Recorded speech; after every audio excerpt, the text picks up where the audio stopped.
Yeah. It's about time somebody do it. You know?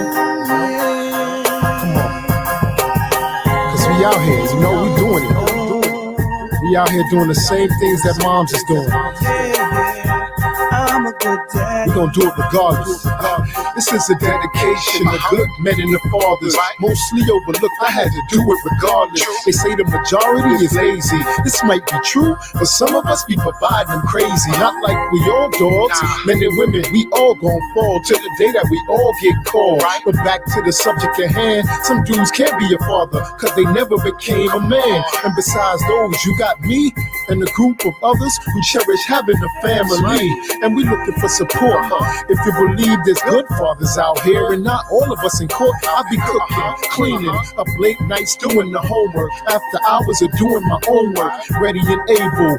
Promise to fulfill my duties as a dad since they cut the I'm navel not just cable. a baby father. Oh no, I work harder. Oh yeah. So when my kids look at me, they proud to say, "Daddy, that's my dad." I'm not just a baby father. Oh no, I work harder. Oh yeah. So when my kids look at me, they proud to say, "Daddy, that's my daddy." And the new father of the year, I'ma keep getting this. I'm a ringer. I already got my speech written since some men get a bad rap. I grabbed my pen, I couldn't have that, and wrote this dad rap for him. I'm in the kitchen checking the grub. When things get hot, I start flipping. I'm just a lion protecting my cubs. I left the clubs in the streets, but my pops ain't diminished. And them drug dealers know that my block is off limits. So what? Me and wifey broke up. Nah, let me stop fronting. Every time I think of that, I get choked up. In court, we get no luck. And paying child support is like buying tickets to watch them grow up. So ladies, recognize a real man when you see one, cause even the queen gotta live in the kingdom. I'm the boss of them all. When I call, they fall in. Hold on, I think I hit my kids calling. I'm not right just back. a baby father. Oh no, I work harder. Oh yeah. So when my kids look at me, they proud to say, "Daddy, that's my dad." I'm not just a baby father. Oh no, I work harder. Oh yeah. So when my kids look at me, they proud to say, "Daddy, that's my daddy." Why you wanna take me to court? And why you wanna raise the support? Is that all you see in me? I wanna show my kids what a man should be. I'm so much more. I'm a man. I give my life, cause that's who I am. To make my kids proud, so they see I always be their daddy. Who would've known what I turned out to be? Unless they knew the fruits don't fall far from the tree. It was sown in me to provide for many. Meeting my fears head on, never hiding from any. Adopted it from my pops. Always worked hard to go the legal route, so whenever I had to run from cops, I had no idea how many floors pops had to scrub just so I could rock nice gear. A human example, he was my knight in shining armor, and I'm sure that he was just a sample of credible men that ain't never had their name in lights. Would've gave his life to raise me right, introduced me to the church, was there for my first and second birth, even helped me see what I was worth. All you hear is pops is a rolling stone. You seen mine, he was alone. I'm not just a baby father. Oh no, I work harder. Oh yeah. So when my kids look at me, they proud to say, "Daddy, that's my dad." I'm not just a baby father. Oh no, I work harder. Oh yeah. So when my kids look at me, they proud to say, "Daddy, that's my daddy." My daddy.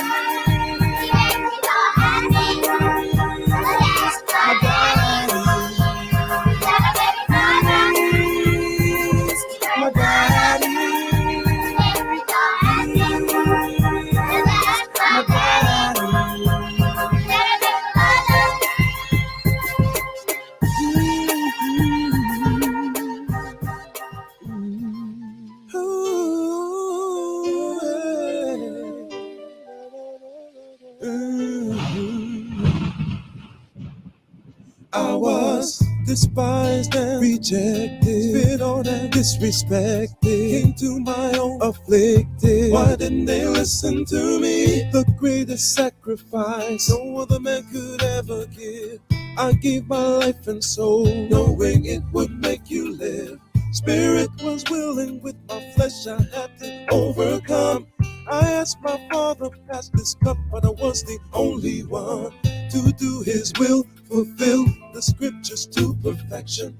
Lay down my life in hope of reconciliation. Christ is on his way. Will you be waiting for me? Christ is on his way. Will I find faith in thee? Christ is on his way. Come to the end of this confusion. Christ is on his way. Establish eternal righteous ruling. Christ is on his way. Will you be ready for me? Christ is on his way. Or will I find iniquity? Christ is on his way. I bear the sins of many. Christ is on his way. How could you do this to me? Of all the families on earth, you only have I known. My sheep was lost in this world. To you my love was shown.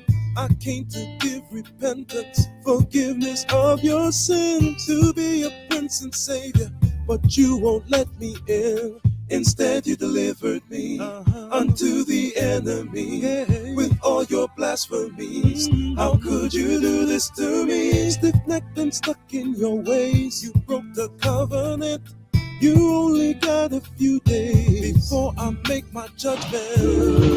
Oh, forgive them, for they know not what they do. What they do, what they do. I will plead with them face to face till I turn it back to you. Yo, you thought I wasn't coming back? Imagine that, watch the sky crack when I attack. I held back the winds from the four corners. Now you were gonna watch my battle wax get bloody. No one above me to please them to choose me, to bruise me, but nothing could move me. You refused me like you never knew me. I didn't have to do it when I carried your iniquity, your wickedly witchery. And you don't remember me, the whole world watched on my name. They lied, denied that I died, but so they pierced my side. Now I will return to burn, to unlearn, but the whole world heard. Everything I do is for the Lord. If I breathe, I breathe for Christ. If I die for Christ. No matter the price, understand it. I present my body as a living sacrifice. That's right. Repent, for the kingdom of the Lord is at hand. The coming of Yahweh is not. And he prophesied when he was going to be born and died. I hope these cats realize that there ain't much time. First and foremost is Satan, host post. Keep your guards up and close with the armor of the Most High. He's not a man that he should lie. I hate when we keep Jake and they walk on by.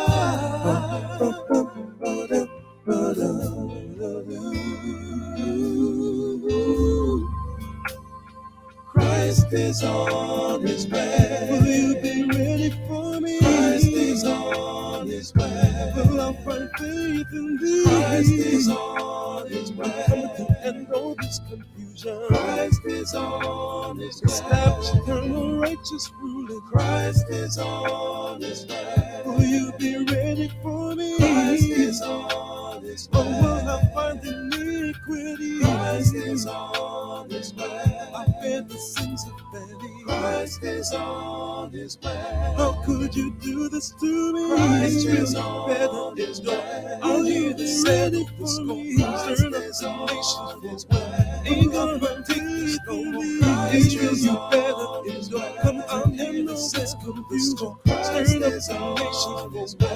Ain't gonna take this no more. Ain't gonna take this no more. Ain't gonna take this no more.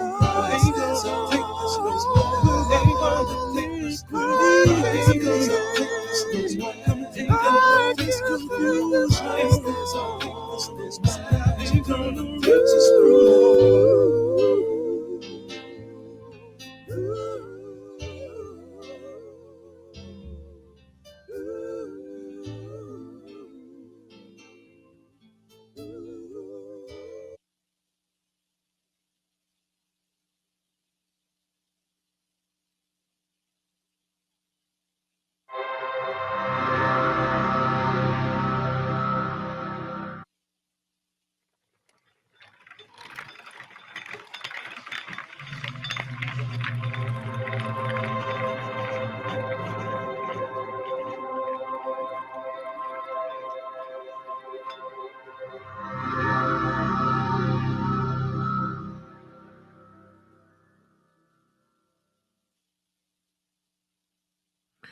Welcome, everybody. Welcome to another Information Wednesdays. Thank you guys for showing up. Thank you guys for being here. You could have been anywhere, but you chose to be here tonight. Thank you so much. I appreciate it so much. You don't know how much I appreciate it. So, before we get into our meeting tonight, we're going to go into our mantras, our hashtags. So, damn. Okay, you got to come back in, Roger. Try to come back in saying that your device is not connected. So I'm going to boot you out. Try to come back in. Try to come back in. So the first mantra we have, first hashtag of 4 is no more, be the change, it takes a village, and visitation rights are not for fathers, they are for inmates. The first, no more, meaning today is the day that we make that change. Today is the day that we put that first foot forward to a better person, to a better you, to a better me. Today is the day that we look at what our past was, what our yesterday was, and we're going to be a better person, one step at a time. Today is the day that we will not be used. Today is the day that we will start to accept truth and start to accept logic and start to deal with things for what they are, not for what we want them to be. So no more will we accept that old man. Today we accept that new man that Christ presents in front of us. Be the change. We all know in our communities that it could be a better place, right? We all know that it can be a lot more loving. It can be more clean. It can be, there's things that we know that we can do to better our community. There are things that we can do to make our community a more pleasant atmosphere for our families, for ourselves. So let's stop waiting for government to come in and make that change when we are the community. We are the village. We make that change. So you be that change that you want to see in your community. Let it start with you. Third, it takes a village. We all know that no man, no woman is an island all their own. We are meant to have relationships. We are meant to be with one another. We are meant to have symbiotic relationships. We're not meant to be isolated. That's not what the Most High put us here for. We are meant to mingle and interact with each other. So it takes a village, right? So what does that mean? That means that where you fall short, I pick up. Where I fall short, you pick up.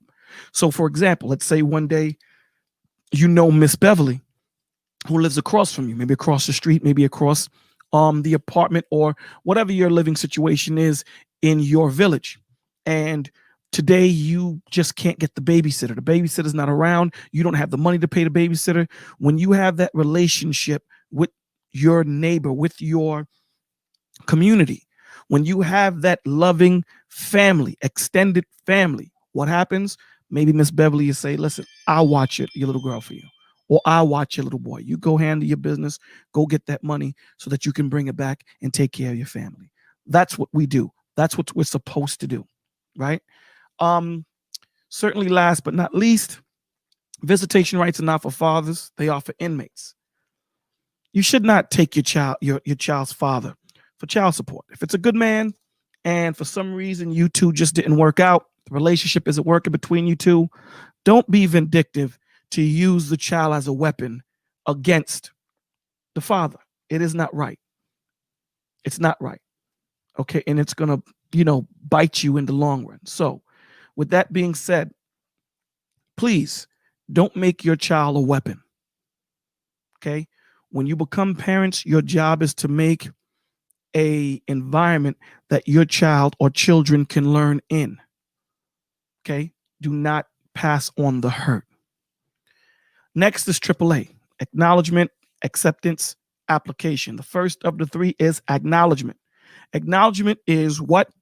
Knowing that you are the reason why you're in the situation that you're in, not because of nobody else. It's because of you. You made that decision. You decided to be where you are right now, and whatever happened because of you.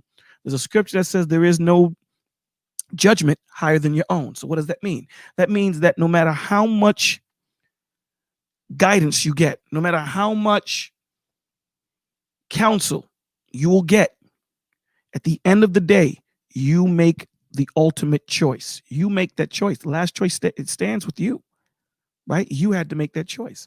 So you have to stand on your square, whether it was the right choice or the wrong. Stand on your square. Stand on your square. So acknowledge it is because of you that you are in the situation that you're in, and accept the repercussions, be it bad or good, for the decisions that you made. We're talking about growing here, right? If you pass responsibility to somebody else, the growth spurt that you are supposed to get, the information, the experience that you're supposed to receive to make you a better man, to make you a better woman, you will not receive it. Why? Because you passed it over. Growth is always uncomfortable. Always uncomfortable. Okay? So accepting that you made that choice, and whatever the repercussions, be it bad or good, you're going to have to live with it. Now, when you're in that repercussion, let's just say that it's bad. Now what you're going to do is you're going to ask questions. What should I have done differently? Because now you're at that point where you're humbled. You want to know what you should have done, because obviously you didn't do the right thing. So you're going to ask questions. You're going to humble yourself because you're going to want to learn. And then last and certainly not least comes the application. So what you learned in the acceptance phase, you now apply it and watch it work. We have to stop being emotional animals and start being spiritual creatures. So what does that mean? In a nutshell, it means, one, we have to start responding and stop reacting. Reacting is no thought. Reacting is a knee jerk. There's no thought to it. We need to start thinking, because a lot of us are in situations. We're in situations because we didn't think. We're in situations because we didn't take the time to breathe. Don't make any decisions when you're angry. You're in a warp mind frame. So this is the worst time to make a decision. Breathe. Take a few seconds. Respond. Think about what you're going to do. Think about different ways of getting through this situation and pick the best one. Okay? The mirror. Here in the village and here in your life, we hold up a mirror. Why? Because we are the biggest problem that we're ever going to have. Yourself. You are the biggest hurdle. So this is what we're trying to do, right? We need to keep ourselves in check, because the enemy is just waiting and wanting to use your vices against you. So we have been brought up wrong. So now we have to kind of be reborn, right? This is what Christ was talking about and people didn't understand when he kept talking about, we have to be reborn of the spirit, not of the flesh. They kept thinking about the flesh. No, what he's talking about is of the spirit, that we've been brought up in sin. Now we have to cloud our mind, get all that dirt. Like, when they say you're brainwashed, that's what you want to be, because right now we're brain dirty. So we have to brainwash ourselves, right? Clean ourselves up, become better us. We have to become a better version of ourselves. That's what we strive for. Failures are not failures if you learn from them. They're only failures if you don't, because you're going to do the same thing over and over again. If you learn what you need to learn from your failure, it wasn't. It was a learning experience. So that's the difference. It's only a failure if you don't learn from it. If you do, it's called a learning experience. Truth is very heavy. It is definitely not for the weak. It's very heavy to carry. So what do we do here in the village? We use this example for you guys. And the example that we use is, sometimes it's very hard to think rationally when you have a 2-ton boulder on your back. It's very hard to think clearly when you're pressed up against the fire. So what do we do here in the village? We all come and we put a hand on that 2-ton boulder. We lighten it up for you so that the weight isn't the only thing you're thinking about, right? We lighten it up for you so you can think about other situations in this problem that you are in. So you can think about other ways of how to get out of it, how you got yourself in it. Because the only way you can get yourself out of it is when you learn how you got yourself in it. We have to look at the whole problem, not a portion of it. And I know sometimes it's hard because we don't want to be in the problem. We don't want to sit in the problem.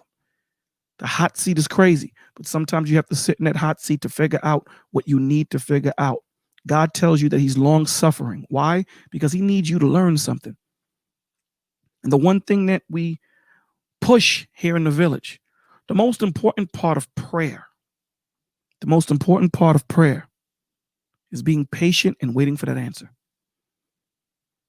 Being patient and waiting for that answer. A lot of us, our patience it's lacking, and we need to work on that. Me included, right? None of us is above this. So here in the village, we believe that our spiritual, mental, emotional, physical wellness, we believe in wellness of all 4 parts of our bodies, right? We've been taught to live in our lower portions. And what are they? They are our physical and our emotional. Our physical and our emotional. Emotions are irrational. Emotions don't give you context. The context you get in your upper 2 bodies, which is your spirit and your mental. Okay, so let's understand this. This is where you get your understanding. This is where you learn how to deal with the situations that you're in. We've been living way too long emotionally. This is why we're in the situation that we're in right now. So we need to stop. We need to have cognitive thought. We need to start thinking and stop being fearful. Stop being afraid to accept the truth for what it is. The truth will make you free. Accept it for what it is. Accept that person for who they are, not for who you want them to be. This is the problem that we make when we get into relationships. This is the problem we make when we take friends. Okay? Accept them from what they for what they are. You can't make them into something that they don't want to be. Okay? And that goes into acknowledgement, knowing that you made that decision. Last and certainly not least is we want the vision of an eagle, not the sight of a mouse. So what do we mean by the sight of an eagle? Eagles are one of the top predators. And if you know anything about most of the top predators on Earth, they all have good sight. Why? Because they're able to see and scan the whole area. They get a panoramic view of everything that is going on. Mice only see 2 inches in front of them. So let me put that in perspective. Imagine that you are in a museum and you're in front of a painting that is 60 feet tall, 60 feet tall and 30 feet wide. 60 feet tall and 30 foot wide. That's a big painting. And you're standing 2 inches from it. That's the picture you get. Now, if you stand 30 feet back, you get to see the whole picture. You don't get snapshots. That's what we're trying to get. The whole picture, not snapshots. So that leads us into forsaking not the assembly of one another, right? Because I may not see everything. In fact, I'm going to tell you, I'm not going to see everything. None of us is. This is why we have family. This is why we all rely on each other, because where I may not see something, you're going to see it and say, yo, Bolo, check this out. I'm going to be like, oh, snap. Thank you, Truth. Yo, Truth, check this out. Thank you, Bolo. Give you a different perspective. Perspective is everything. Understand something. How you feel determines how you see. How you feel determines how you see, and how you see determines how you feel. They affect each other. They affect each other directly. directly. So we're here today because if you look outside in the world, you see that there's a lot of things going on. There's a lot going on. And we're getting closer, guys. You know, it's hard to continue seeing the have-nots falling, going through the same things, hurting, seeing our children hurting. We have to wake up. We have to wake up. We have to stop attacking each other. Because you better understand something. All of you people out there, you guys know the truth. You make a conscious decision to ignore it. You make a conscious decision to say, I'm going to do this today. I'm going to spew out hate. I'm going to spew out anger. Don't think that the Lord don't see all these things. He does. Now, I know you guys can all see what's in the description box. It says, when a parent turns child against the other parent. Now, we like to speak generally here in the village. Okay. Now, we always like to deal with the rule, not the exception. So there's always exceptions to the rule, always. But we like to deal with the rule because that's the majority of the people. The majority, not the minority. The majority of us, right, have nots. So tonight, we're going to talk about what I say in the last hashtag, that child support is not for fathers, they're for inmates. Visitation rights. They're not for fathers, they're for inmates. It doesn't even sound right. Visitation rights for a father.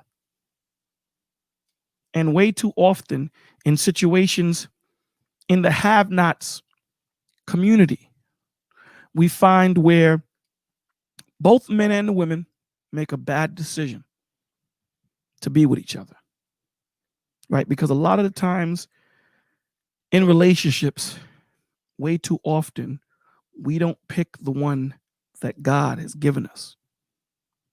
We pick the one that we want. And usually the one that we want isn't the one that's for us, right? Those are the ones that give us the problems, the issues, whether it be man or woman. But way too often in the have-nots community, we find where more power, well, in this world, more power is given to the women. Now, we deal with truth here. We speak about truth. Okay? That's what we deal with here. Now, sometimes the truth isn't something that we want to hear, but it's something that we need to hear. It's something that we need to grow into because it's going to make us a better version of ourselves. Truth. It doesn't matter who you are. It doesn't matter how you say it. It doesn't matter what your relationship is. Truth is truth. We should not care about the messenger. If what the messenger is saying is truthful, you should not care what the messenger is saying. Too often we hear the truth and the messenger may not be as spotless as we would want them to be. And what we do is we take the focus off of what's being said and we put focus on the person. We need to start putting focus on the truth. That's what we need to start doing.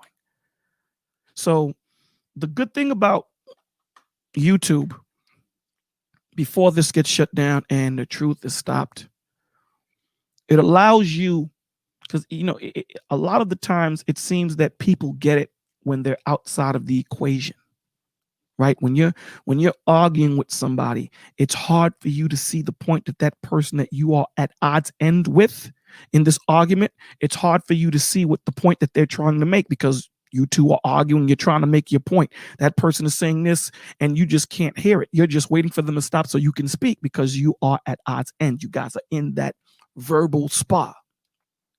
Sometimes it's good to separate yourself from the situation out of body experience. Look at it from a different perspective. So I'm going to give you guys a different perspective. Women, I'm going to give you a perspective on what you do.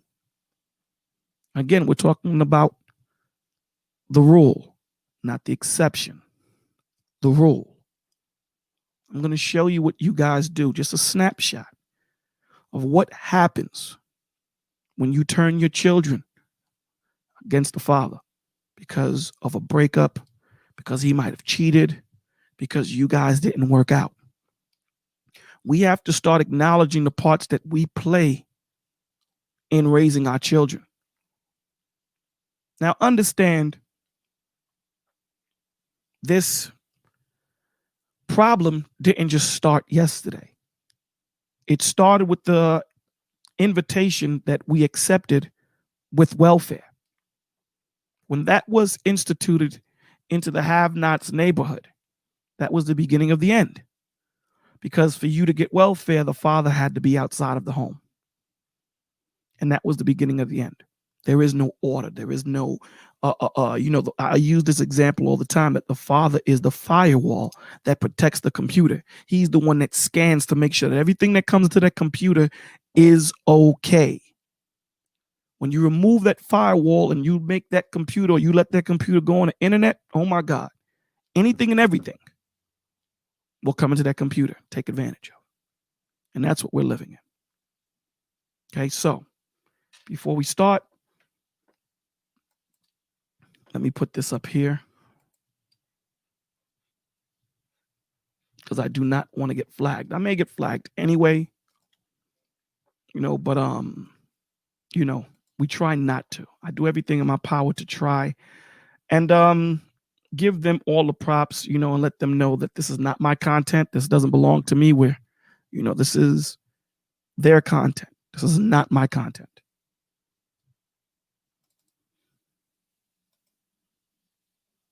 The copyright disclaimer under Section 107 of the Copyright Act of 1976. The copyright disclaimer under Section 107 of the Copyright Act of 1976. Allowance is made for fair use for purposes such as criticism, comment, news reporting, teaching, scholarship, and research. Fair use is a use permitted by copyright statute that might otherwise be infringing. Nonprofit, educational, or personal use tips the balance in favor of fair use. Definitely, right? So again, this is not my content. We're using this for educational purposes. So let's go into the first video.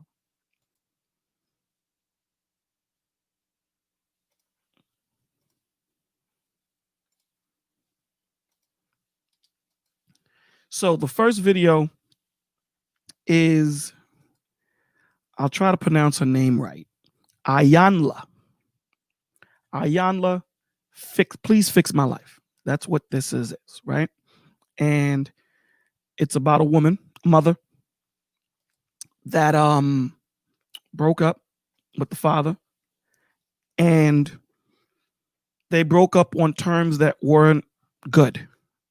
And what she did, she turned the children against the father. But this is the situation. Hey, Lyric, this is the situation. She didn't just turn the child. Watch the video. Now, again, this is a snapshot of what us as parents do to our children. But in this situation, we're talking about a relationship that breaks up. And in this situation, in this setup, usually the mother gets custody of the children. And to stick it to the father in most situations, not all, she usually turns the children against the father. Mess I have ever heard in my life today. Mom, talk to me. What is going on here? What's going on from my perspective is that I feel that my girls have been raped by their father, and they having that difficult time of really knowing the truth. Who do you believe what? Now I need you to listen. I need you to listen to what she's saying. Listen to her. Raped by their father. perspective is that I feel that my girls have been. Now, again, we always speak on feel. Feel. Feel is not context. Feel doesn't give you an explanation on what is going on. Feeling is the start of saying something isn't right because how I feel, something is wrong. Now what happens is with that feeling, you go into your higher beings, right? Your higher bodies, your mental and your spiritual. Now what you do is you give context to that feeling. Why am I feeling this way? Not that I feel. Not that I feel. You can't just say, I feel. That's it. I feel. That is not giving context to the situation.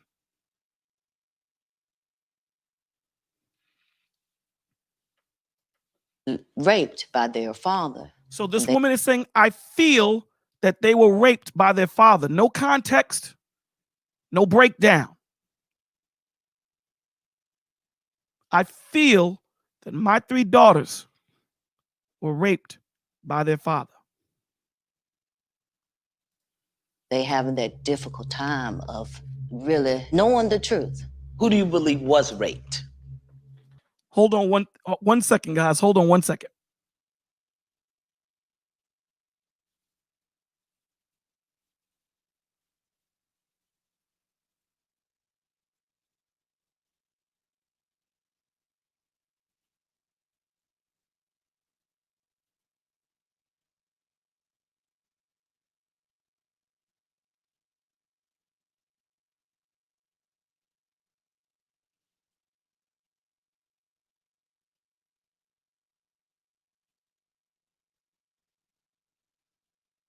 Sorry about that. All right. So now let me rewind a little bit so we can catch up. Here we go. Time of really knowing the truth. Who do you believe was raped? Whitney and Nicole. You believe that? Yes. So how did you come to that understanding? When Nicole was 2 and 3 years old, she would go stand by the commode and scream and holler and use the bathroom on herself. And when Whitney was 3 years old, she would hide up under the bed when it was time for him to get off from work. I missed paying attention to what was going on with her because we were married. But after the domestic violence that I endured, when I moved out and moved to my I want you to see if you on with her. I want you to see what we just missed. Look at it again. Look at it again. Years old. She would hide up under the bed when it was time for him to get off from work. I missed paying attention to what was going on with her because we were married. But after. So I missed paying attention because we were married. I didn't see none of these things that was going on. But after the domestic violence, according to her, after the problem started, now I started to see. Let's listen. The domestic violence that I endured when I moved out and moved to my own apartment. So you left him? Yes, ma'am. Why? Was it because you? It was because he beat me down, drugged me across the road, and strangled me. After that incident, during that year, he had called and said he wanted to get the girls. However, when he came by to get them, he said he just wanted Whitney. And nevertheless, I told him, make sure you bring her back because they have to go to a vocational Bible study. And of course, he was late. But when Whitney came in, I wanted to get her dressed and ready. And then when I pulled her panties down, there was blood. And when I saw the blood, I instantly. Look at the picture that's being painted. The reason why I'm letting this rock is when we started a little late. We started an hour late. But I want you to see the picture that's being painted. I don't want to continue interrupting it. Again, this is not my video. We're using this video for educational purposes. This is not my content. We're using it for educational purposes. But listen, I want you to see the whole picture that she's painting. I picked up the phone and dialed 911 and said their father, he had Whitney, and she was there back at my house with blood in her panties. So the first thing as a mother, Okay, as a mother. She was there back at my house with blood in her panties. So instead of asking the child what happened, asking the child, instead of calling up the child's father and saying what happened, Whitney has blood stains in her panties. The first thing she does is call the police. Why? Because she didn't have a relationship. They weren't cordial, according to her. We're going from her perspective right now. He choked her, he beat her, he drug her. But with all of that violence, him beating you, okay, him choking you and dragging you, you still saw fit for this man to be alone with his daughter. Let me say that again. This is where we have to start poking holes. Ladies, mothers, I need you to see what's being built, because this is the steps that you guys go through when you do this to your children. And you do it out of hurt. What I'm saying to you is we need to stop the dysfunction. So here it is, a man that you said beat me, drugged me, and choked me in the streets. Instead of them getting visitation rights where CPS is there, you let this man take his daughter by himself. Let's go on. And so what happened then? Police came and got him and arrested him, and we all went down. So everybody had to be examined. Your memory may not be your best witness to the truth. When I start hearing stuff so crazy, you know, like the young people say, I had to go look up the receipts. Some of them from just public records. The other medical reports that I have here do not conclude it was rape or molestation. Listen to what she's saying now. She went and got the paperwork. Now, all of this is readily available to the mother because she started the wheel in motion. So a mother who truly believes that this man, the children of her, the father of her children, molested one of the children, you're going to follow through. You're going to check everything. You're going to be, you're going to dot your I's and cross your T's. Listen. Did you know that? Mm-mm. We have one document that it was indicated that what was originally reported to be blood in her panties was actually popsicle stains. Mm-hmm. Did you know about that? Yeah. If it was popsicle stains, This is what I'm trying to show you, guys. How strong this hurt, ladies, this is how strong this hurt can be when you pick the wrong man to be the father of your children. You're doing yourself a disservice. This woman just said that he took the youngest child and there was blood in her panties. Blood. Then Ayanla says it was popsicle juice or popsicle stains. Did you know that? Yeah, I did. So why are you telling the story? Instead of you saying, well, listen, when it happened, I thought it was blood. But after the investigation, it was later found out that it was popsicle stains. Look how smooth she says, yeah, I knew. This, ladies, this is how strong that spirit of vengeance can be on you. And we're just talking about you. We didn't even get to the kids yet. We're talking about you because it starts with you. Because in this setup, you have the power. In this setup, it just is what it is. It's the truth. It's the truth. The problem with our households is because, one, we don't know our positions. Everyone is playing, you got hockey players wanting to be baseball players wanting to be football players, singers wanting to be rappers wanting to be actors. Everything is out of course. No one is playing their position. So what I'm saying to you is you need to understand what is going on here. How easily she lives in this lie of hurt. How easily she can spew it. And Ayanla is saying, well, you know it wasn't blood, right? And she's like, yeah, look. Was originally reported to be blood in her panties was actually popsicle stains. Mm-hmm. Did you know about that? Yeah. If it was popsicle stains, what was the conclusive evidence that this man sexually molested his children? When I pulled her panties down, I saw blood. Remember when I told you how you feel affects how you see? You better understand what's being told to y'all. This is truth.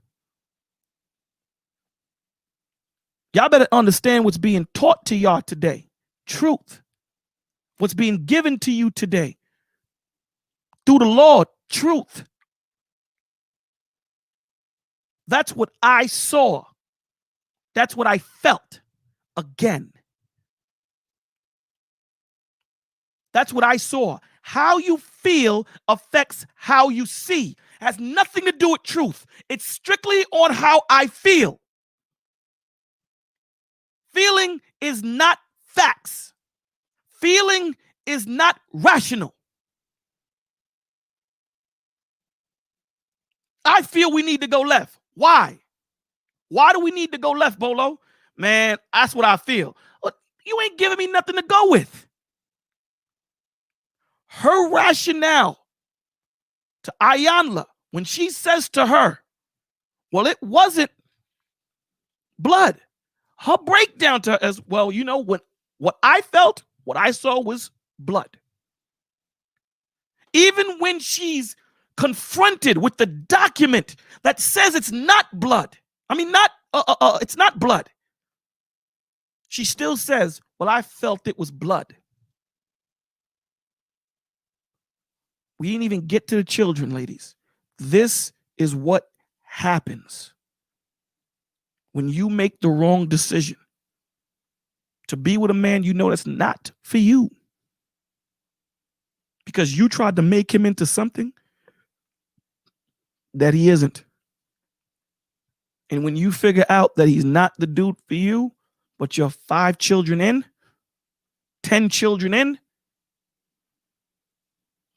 now you're angry. Now you want to make him pay. And you can't make him pay through you because he's done with you. What am I going to do? Let's watch.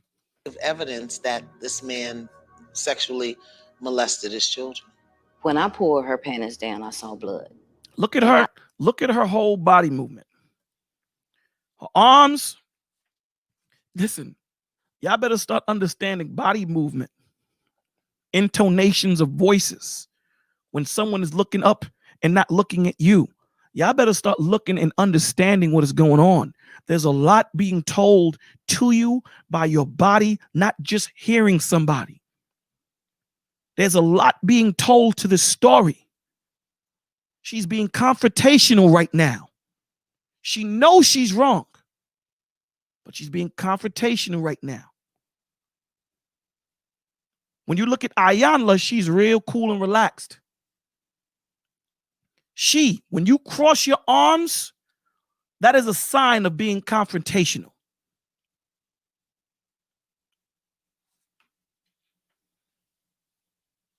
Panties down, I saw blood.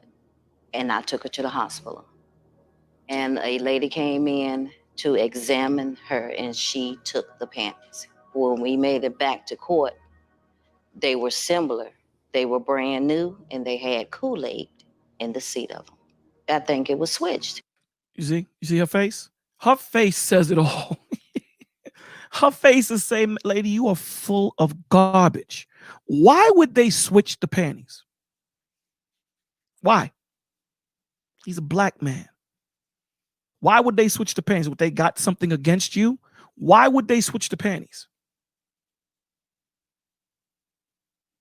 This is what that feeling is. When you don't think with your cognitive, when you don't think cognitively, when you don't think with your spirit and your mental, and you think with your emotional, you become irrational. Facts, truth, logic doesn't matter to you. All that thought go out the window.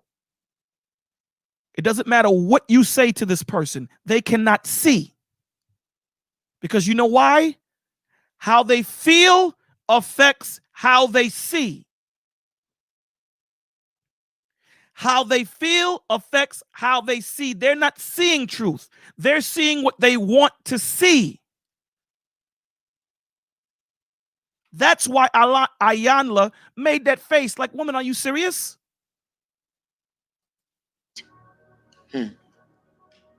Then I have a complaint taken out by you against Darcy Moselle Hughes. That's the father. That intentionally caused bodily injury to the child or has sexually abused the children.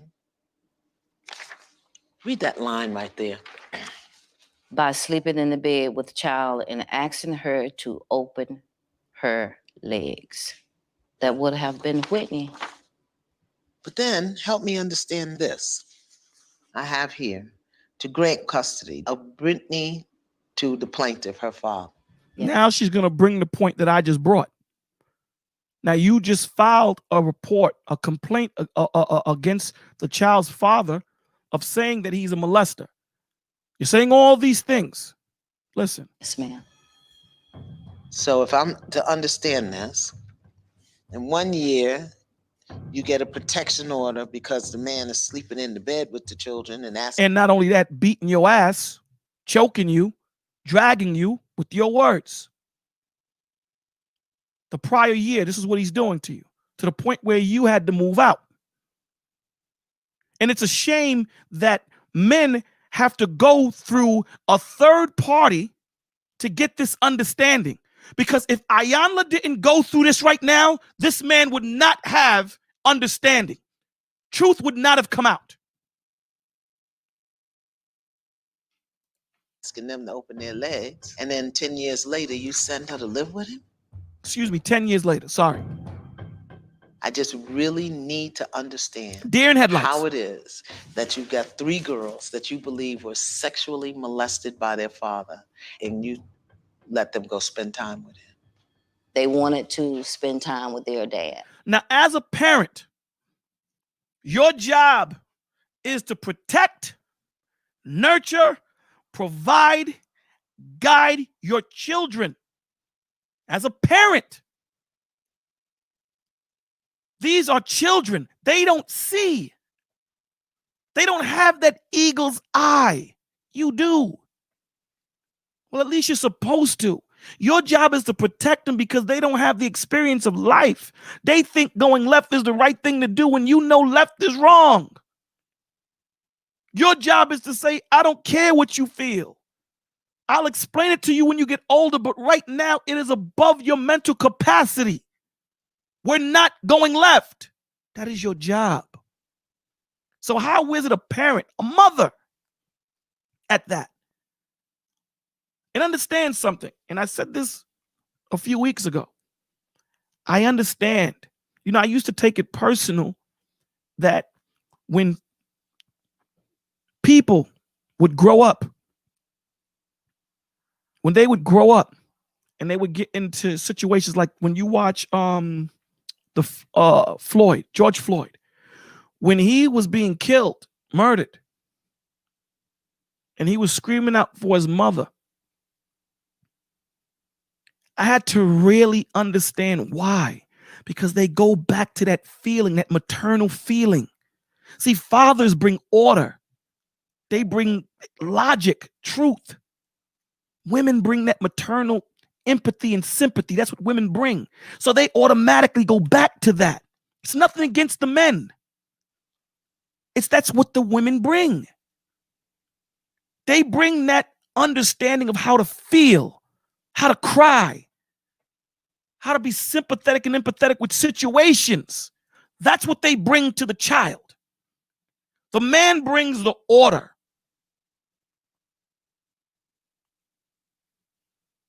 So how is it that you're a mother of 3 girls?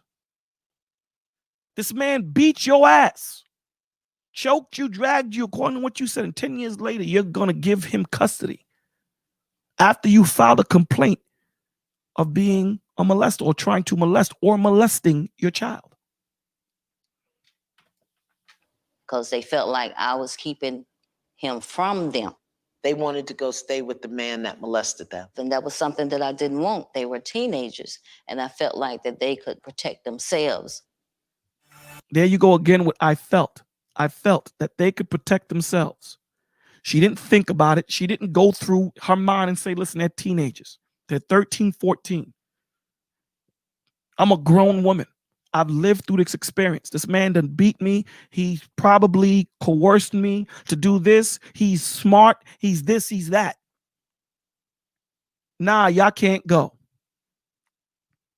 Yeah, there's going to be hell in the house, but y'all not going because y'all don't see the man that I see. Let's go to the next video.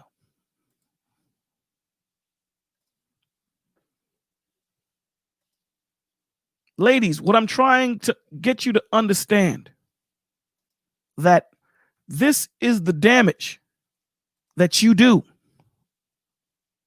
when you take this course. And again, like I said, we're not doing this with a broad stroke, right? We're not speaking of all mothers.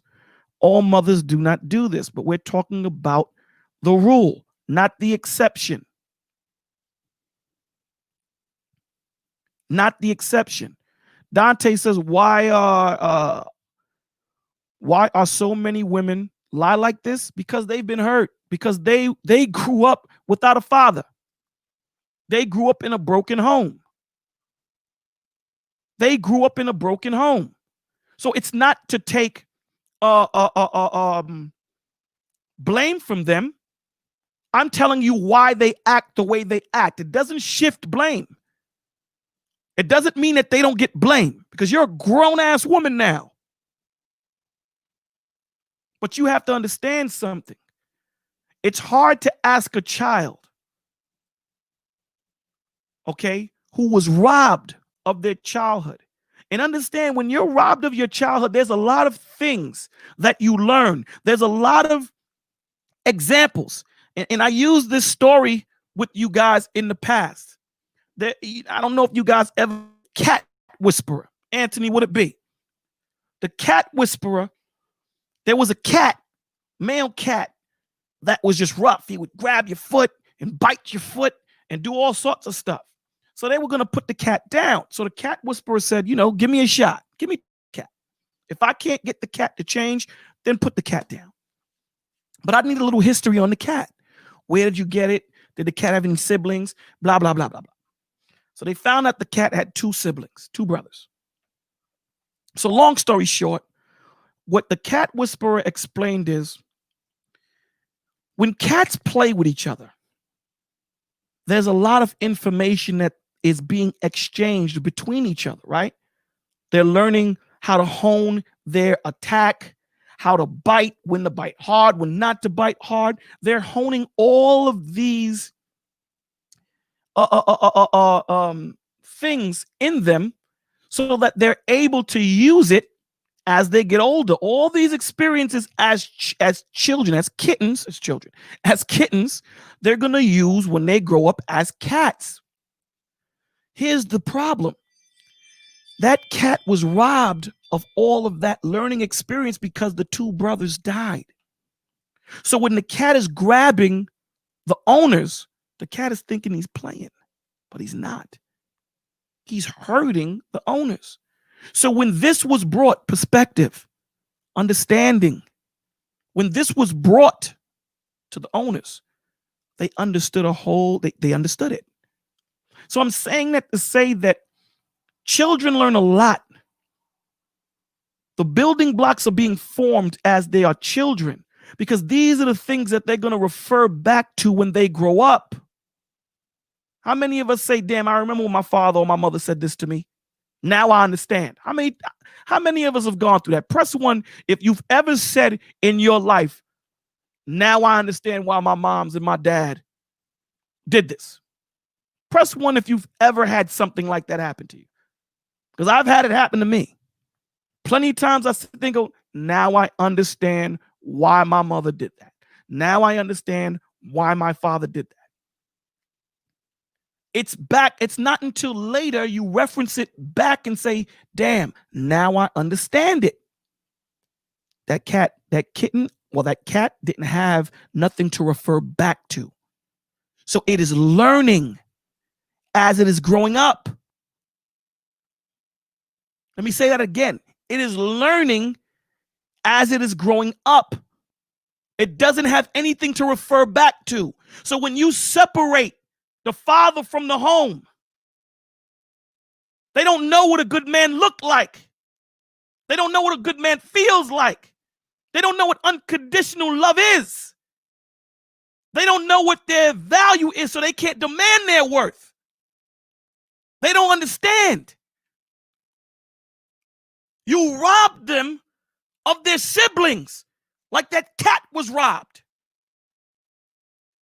You robbed them of the building blocks that they would refer to when they're grown.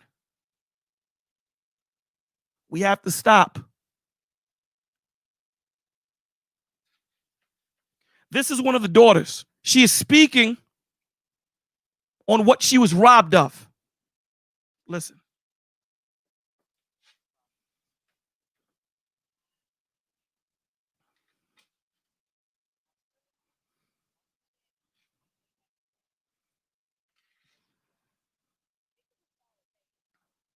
Let me say this before we go on.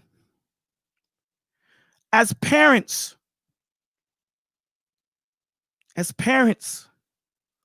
we don't want to put our children through what we went through. As parents, we are supposed to protect our children. We are not supposed to continue the hurt, continue the cycle.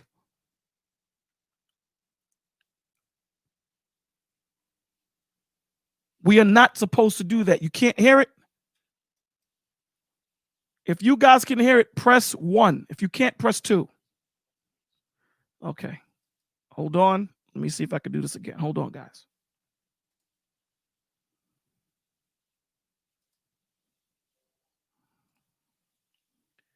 Sorry about that, guys. I'm working on it right now.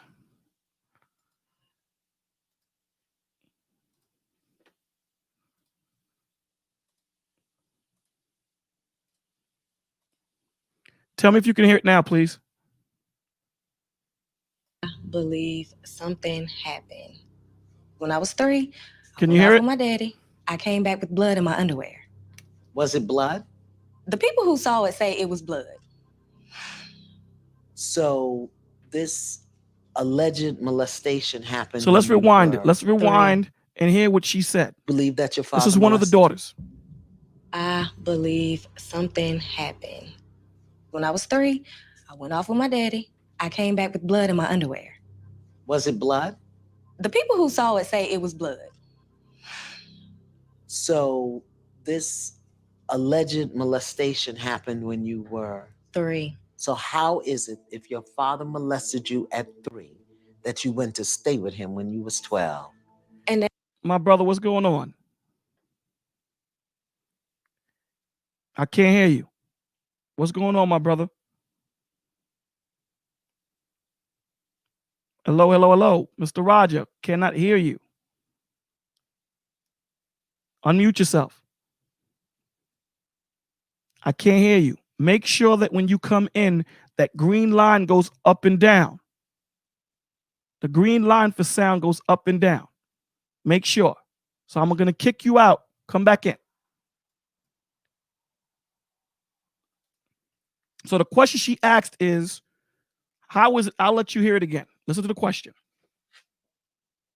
Alleged molestation happened when you were 3. So how is it if your father molested you at 3 that you went to stay with him when you was 12? And that is a question I had, like, to my mom And what later. did she say? y'all wanted to go. Did your father molest you? I don't know.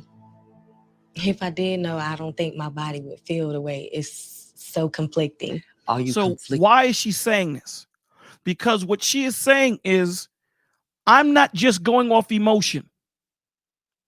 I don't have enough information, but something doesn't seem right here. Because if it did, I wouldn't feel the way I'm feeling right now. Now she's trying to get clarity and context to the feeling that she is feeling, but she does not have enough information to give it context, to give it a definitive picture, a definitive direction. She does not have enough information, but she knows something isn't right. Because your body feels it? Or are you conflicted because your mind's been fed? Because the reality of the experience is, if your father molested you and your mother sent you to live with him, she got some splaining to do. Yeah. Period. 1 and 1 makes 2. That's what she's saying. She's saying that, listen, something don't seem right here. If my father molested me at 3, why at 13 are you giving me to my father? Something doesn't seem right. Now, what I'm trying to say to you, women, that we understand the hurt comes from your mother. But this is where truth abounds. You have to be able to acknowledge that you have a problem. You have to be able to accept that you acknowledge that you have a problem and you're in the situation that you're in. We're going to get to all of that.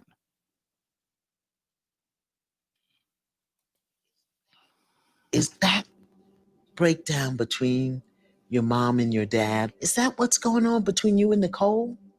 Exactly. What?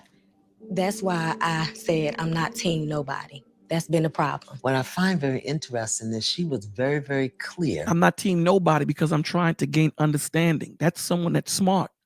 I don't know what's going on here. Before I make a decision whether I'm going to be team mommy or team daddy, I need information. I'm not going to act emotional. I'm not going to be an emotional animal. Animals move off instinct. You ever see a dog when he takes a dump on the sidewalk and he just starts to scratch like he's kicking dirt on it? Because that's their instinct. When they're in the wild, they don't want other animals to smell them. So that's why they're kicking up that dirt.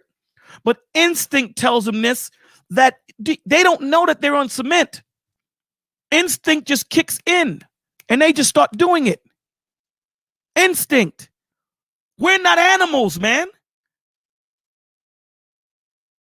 I understand if you're in a fight or flight situation, instinct, I need to jump over that fence. Right. But even in that situation, you may be jumping into a worse situation. We need to start responding. Stop reacting. And she was team dad. And you said, I'm not team anybody, I'm team truth. Why aren't you team mom? She let me go. Why aren't you team mom? Team truth. And you said, I'm not team anybody, I'm team truth. Anybody, I'm team truth. That's what we need to be.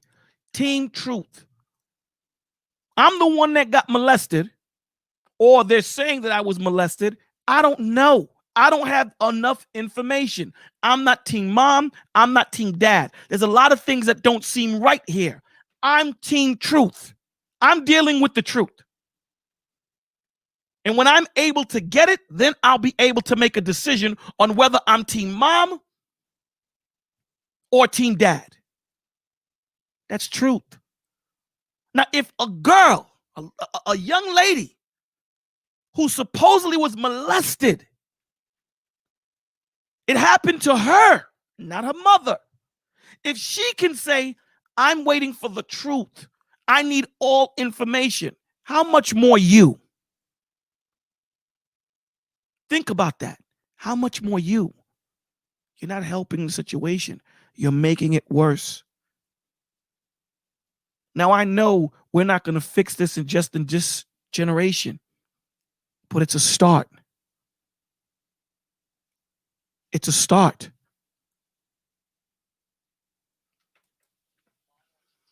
Why aren't you Team Mom? She let me go stay with my dad, with a man she accused of molesting me. And which is worse, knowing your father's a molester or that your mother's a liar? If my father molested me, that's gonna be heartbreaking. I think your heart is broken now. Yeah. Yeah. See, even, and this is the thing that I don't like, that happens way too often, that even in this nonsense, the woman is still protected. You know, you're going to sit here and you're going to say, what's worse, if your father molested you or if your mom's lied to you? You're going to say, if my father molested me. How about my mother let me go live with this molester? My mom was supposed to protect me. According to my mother, this dude beat her, choked her, drug her. And my mom, who was supposed to be my protector, let me go live with this man. Sent me to be with this man. It's equally. It's equal. Because you put me in the hands of this monster if this is what he is. You were supposed to protect me, but you didn't.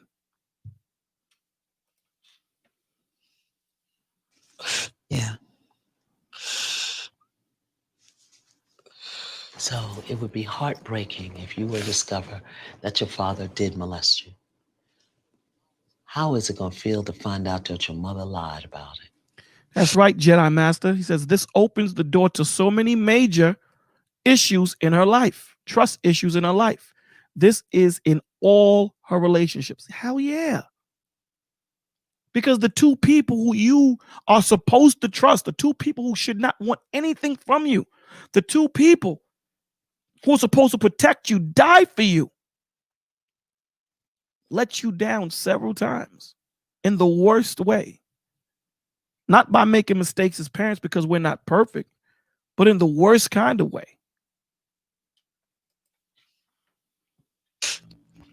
What kind of woman does that to her children? What kind of woman, right? And she ended on that. Lies. Just in case if it is a lie, because we don't know. What kind of woman does that to her children?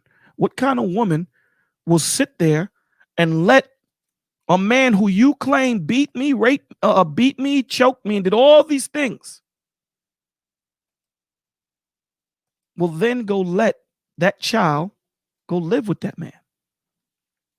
What kind of woman would do that? These are all the questions that go through your mind. So now the foundation and building blocks that you're supposed to have, because remember, your experiences is what creates the world that you're going to measure everything else against, right?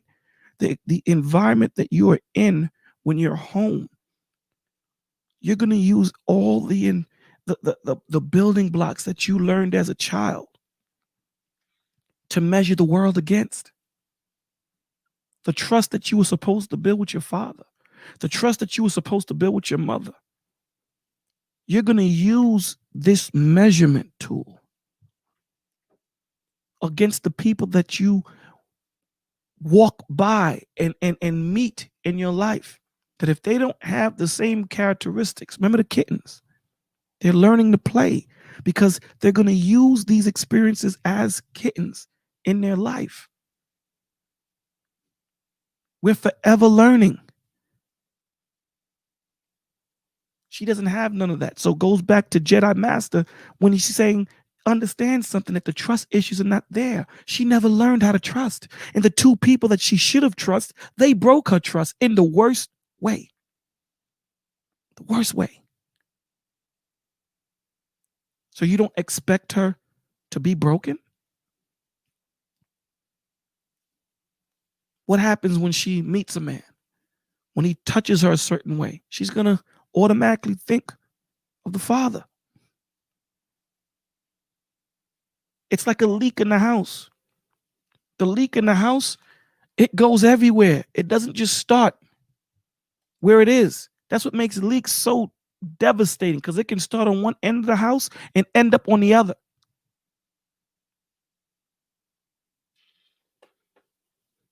This is why people take their lives, because the building blocks that they should have had, the coping mechanisms, the coping skills that they should have had, right? Remember the kitten.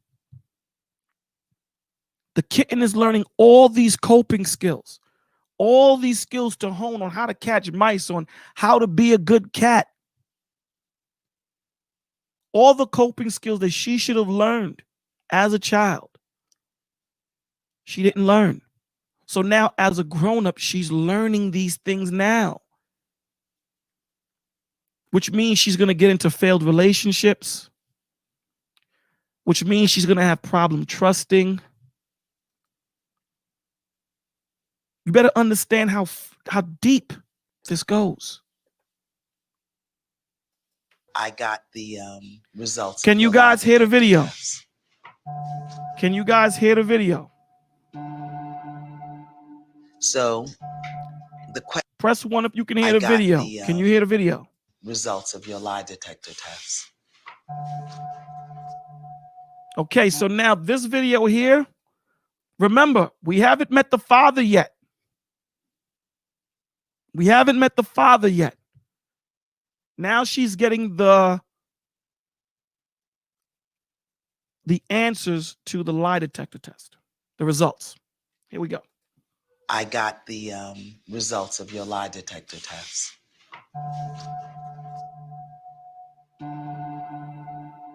So the question was,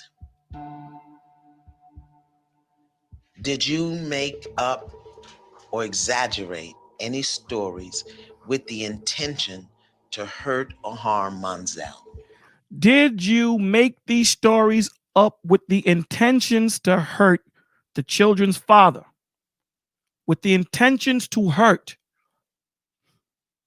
Understand the question. Words are an art. Did you make up this story of molestation to hurt the father? Listen to the answer. You remember that question? And you said no. And the lie detector said that there was deception indicated in your answer. Wow. This is really. Now, remember in the first video, this is what I'm trying to show you. How you feel affects how you see. The first video, she said that they went out.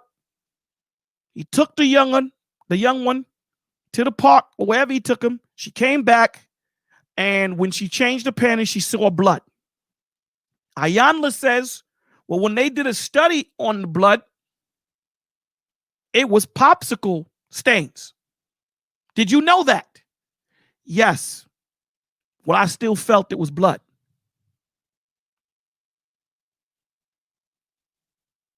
How you feel affects how you see.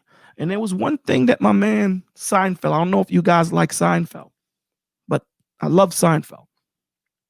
And there was one thing George Costanza said to Seinfeld, because we all know that, you know, George Costanza was the liar, right? He was the liar of the 4. So there was an episode where Jerry was going to take a lie detector test.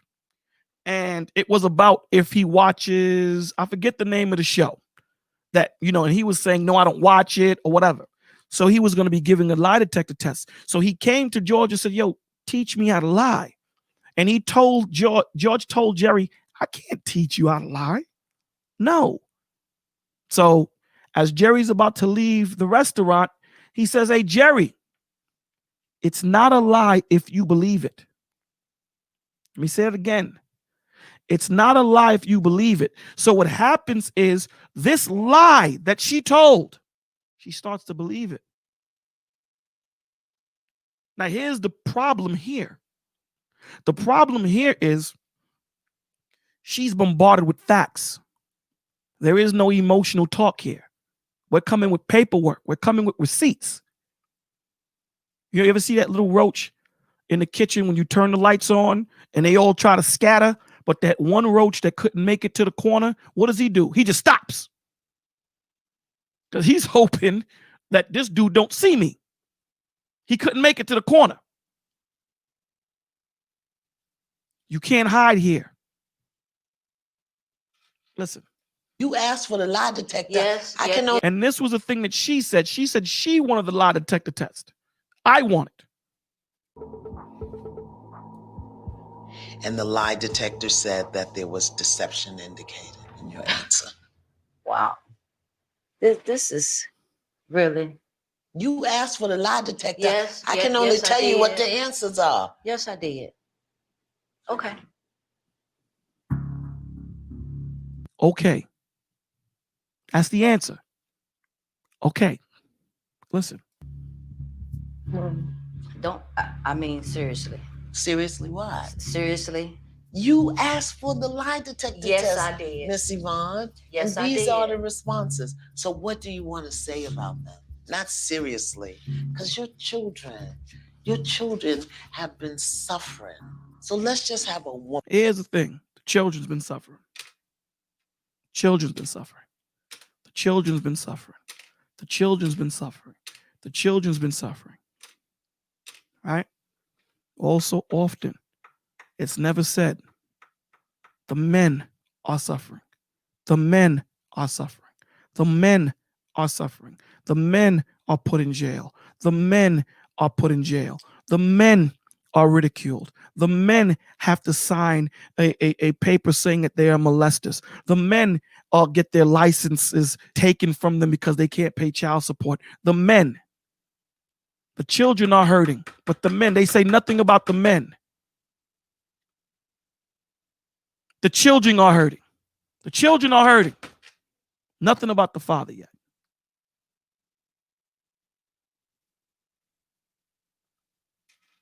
Woman conversation. Let's do that. What do you want them to know about this? The questions that I answered was answered truthfully. Okay, so let me tell you Mr. Monzel's answers. Now, this is the father. Listen to his answers. Did you have any sexual contact with any of your 3 daughters? What does the answer say? Not deceptive. Did you touch any of your daughters for the purpose of sexual contact? What does it say? Not deceptive. Okay. So if his answers are not deceptive. Just listening to the answers, now they're realizing, now you see, she couldn't cry before. Look at the baby. She couldn't cry before. Now she has context. See, when you're dealing with depression, mental illness, although this is bad, this is good. Let me explain to you why. It's good in the aspect that now that pain that she was holding, whether it was mom or dad, she didn't know that pain was heavy because she was holding both mom and dad. Oh yeah, Anthony. Oh yeah. Anthony says this woman ruined 4 lives. Oh yeah. And here's the thing, she ruined hers. But that pain that young one was holding was for the mother and the father. She was in limbo. She didn't know who to blame, who to be upset at. Now she's seeing your father didn't lie. So that 2 tons now becomes 1 ton. Now you can mourn the situation. Now we can start to build. Now you have context. Now you have direction. Now we can start to fix. Truth says Bolo. Now they got confirmation their mother is a liar. They are hurt. Of course they are. They were robbed of their father. They were robbed of feeling like princesses. They were robbed of their value. They were robbed of unconditional love. They were robbed of being held. They were robbed of being loved by a father, being provided for, guided, nurtured, taught. Hell yeah, that hurt. These are grown women now. Grown women.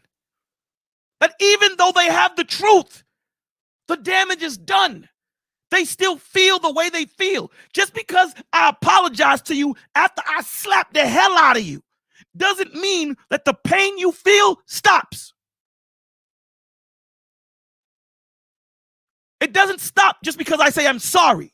Yeah, you may forgive me, but you still feel that sting. Your face is still swollen. You're still hurt. That takes time.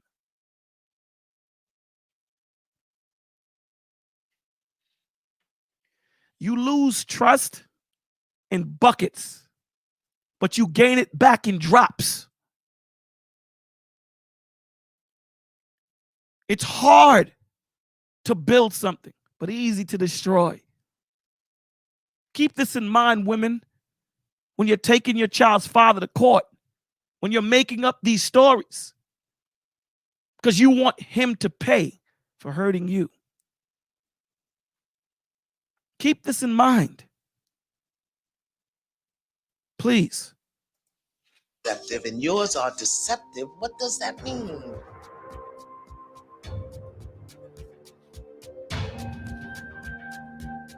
He never touched the children. He never touched them sexually. So here's your answer. Did the dad rape them? Look at what she does. Look at her. Look at her. No remorse. No. How you feel is how you see. Look at that pride. Look at that anger. So what do you want to say to your daughters? I'm glad that he did not. Wow. I'm glad he did not. You knew he didn't. She's not brought to jail.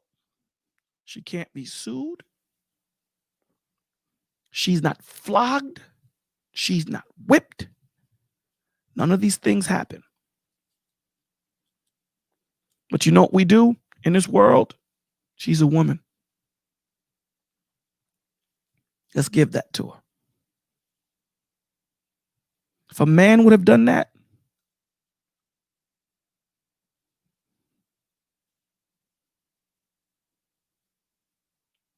we haven't even interviewed the father yet. Let's watch. That he did not take advantage and rape y'all. I am glad that he did not touch y'all. You were the one that set this in motion. It was you. It was you. How you feel affects how you see. Listen to her. Listen to the deception. You accuse this man of molesting his 3 daughters. 3 daughters. The first man.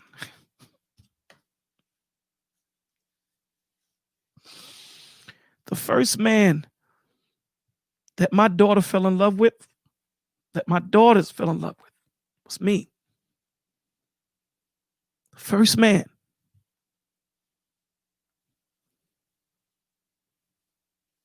The first example of how a man should treat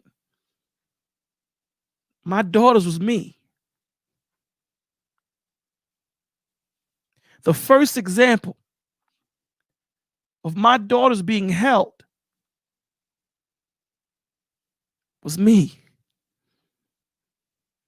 The first example of my daughter being kissed on the forehead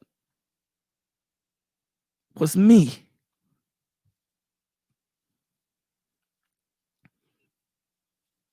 The first example of my daughter feeling protected was me. And my daughters are going to use that example to measure against every rat bastard that they meet in these streets. And you stole this from them.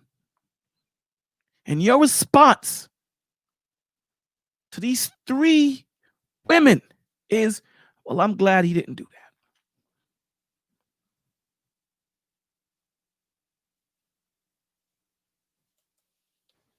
That's all you want to say, Ma. You can't make this up. This is what we go through. This is what we go through. So whether you understand what you're doing, when you turn your child or children against their father, when you know damn sure he's a good man, he might have not have been a good husband, good boyfriend, but he's a damn good father. When you turn those children or child against him, the Lord sees it, man. The Lord sees it, and he's writing it down, because you're going to pay, because you didn't just destroy my life as a man. You destroyed that child's life. You made it so that child has a hard time functioning. You made it so that child has a hard time trying to navigate through this hard and cruel world. So all of the building blocks that child could have learned as a child, you robbed them of it. You're going to pay. I promise you. I promise you. You will pay.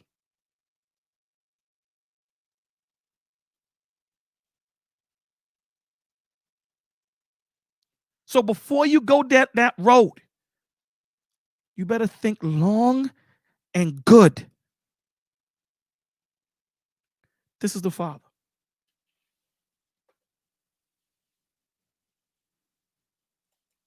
Can you guys hear the video? Can you hear it?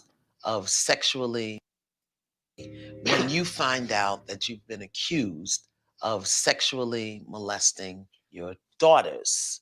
So I go answer the phone. It's Yvonne in a fit. What did you do to my daughter? So I'm going to rewind it if you guys can hear it. Of sexually molesting your daughters. Jedi says the Father sets the standard of a man. So when the foolish man comes, he is rejected. I take my daughter on dates to show the standard of a real man. Facts. How does the youngin say? No cap. You ain't capping. I hope I'm using it right. This is the Father. Now he's going to tell you what happened that night when he was accused of molesting his daughters. To the day when you find out that you've been accused of sexually molesting your daughters.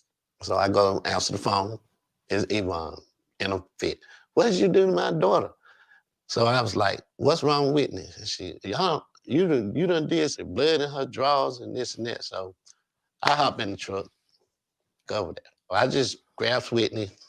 I said, Whitney, has anybody touched you in your private place?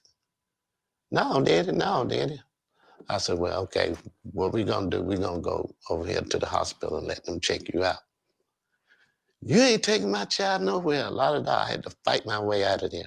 I'm heading to the hospital. I get maybe a mile in here. Remember she said in the first video that she called the police, right? Putting the story together. Now we're getting context. Police. It's around my truck.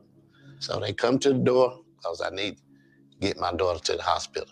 Oh no, Mr. Hughes, we got a report that you done kidnapped her. So, yeah. Listen to the hurt. Listen. Because when you tell these stories, this is the purpose of when you go to counseling or you go to a therapist. You're reliving the story. You're reliving it. That's what's so beautiful and so hurtful about the brain, about the mind, that it takes you through what you went through and you physically start to think and feel like you're there again. And on top of that, these are chapters that are not closed. These are open wounds that are deep. That it's going to take a lot of counseling to heal. And to tell you the truth, it may not get healed. It may not. Their job may be to testify for us. Their job might have been to go through this to show you women what you do and the effect that you have on your children when you do this. Yeah. Get a tissue, mister. Come here. Come on.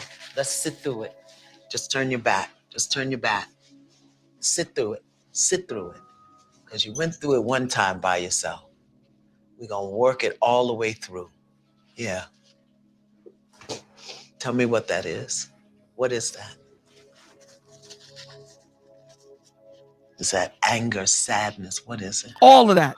It's all that. Yeah.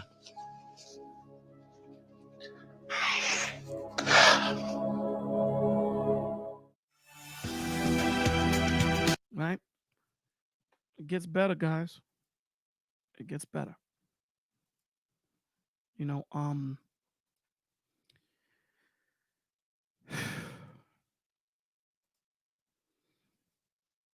ladies, yeah, you know. So now we go back to the mother. This is what I want you to see. This right here turned my stomach. Right? Watch this. This is after she's been told that you lied or whatever. It's after she's been told this. Listen to what Ayanla does. This is what women do or women get away with in this world. This woman just destroyed. 5 lives, including hers. She's the 5th. That she said, I'm going to be angry and hurt, and I want everybody around me to feel what I feel. Selfish. I'm going to hurt, so I'm going to destroy everyone else's life around me. That's right. Anthony says many a man go through this and they have no advocate. They have no one to talk to. No one to speak up for them. Until they found the village where we speak up for truth. We speak for truth. I don't care if you're a man, woman, ant, crab, lizard. We speak truth here. That doesn't mean we hate you. What that means is we're going to give you the truth in love. We're not here to hurt you.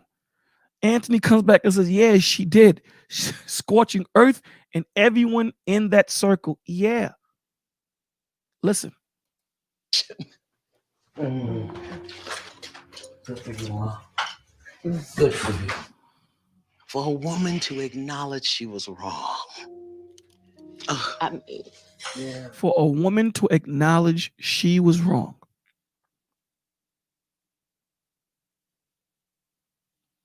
It's madness. What is she not held to the same moral standard that men are?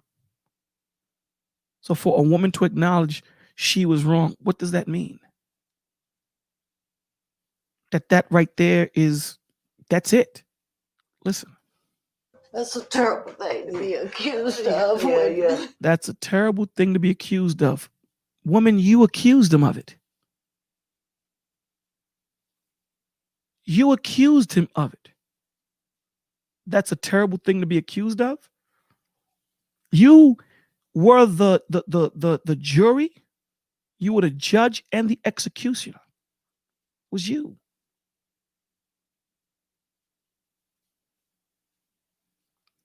My man, the truth says, none. It was the fire that proved that they are men, the few, the proud, the testifiers of truth, able to judge through the tears of deceit. judgment. She's going to be judged, brother. You know what I'm saying? The Lord going to deal with her. Now, what he's going to do, I have no clue. But you just can't destroy lives like that. And, you know, so this is something that we all need to speak on. This is something that we all need to watch. Hey, Sparkle. She wrote, I wouldn't be hugging that devil. Listen, a lot of the times people operate from hurt. Our job is not to alienate. It's not our job. However, what we need to make sure that this mother understands, she needs to understand the gravity of what she's done. So there will be times for hugging. You have to. This is the village. People are going to do things that in their eyes, remember, how they feel is how they see, affects how they see. So that little kitten, because he was robbed of his siblings, he thought that what he was doing was playing when he really was hurting his owners. He had to be taught. But first he had to be shown that what he's doing is wrong. Understand that. Anthony says she could have looked at her daughter's panties and even smelled them. Yes, sir. And known that it was popsicle. Yes, sir. She knowingly did this deception and now wants the sympathy. Miss me with that nonsense. I agree with you. That's why, you know, I'm not saying, what I am saying is it's too quick. I don't know how quick and you know how much they filmed and what was the span of time. It could have been a month. It could have been 2 months. You know, they condensed this to 30 minutes to 45 minutes, whatever they do. But she wouldn't have got a hug the same day. You got to sit in that heat and understand what the hell you did. You destroyed 4 lives, excluding yourself. Listen. It wasn't so. Yeah. But why you believed it? For whatever reason. Maybe that's the problem. Nah. We can't deal for whatever reason. The Lord don't rock that way. We need to know what reason was that you accused this man of molesting all 3 of his children. All 3. Now we need to know why. You accuse him of beating you, dragging you, choking you. You call the police. It ain't like you said one lie. You said multiple lies. You programmed these children to think that they were raped. You need to understand the gravity of what you did. Because of your own experience. That's Maybe the point. Because of your own experience, because of what you've gone through. You're broken. You're broken. So by you, listen, if they didn't teach you right, you're not going to be able to teach right. You're only going to be able to give what you were given. So if she didn't have a father and her mother did the same to her, she's going to do the same to her. So we got to stop the cycle. This is why I'm showing you guys this video.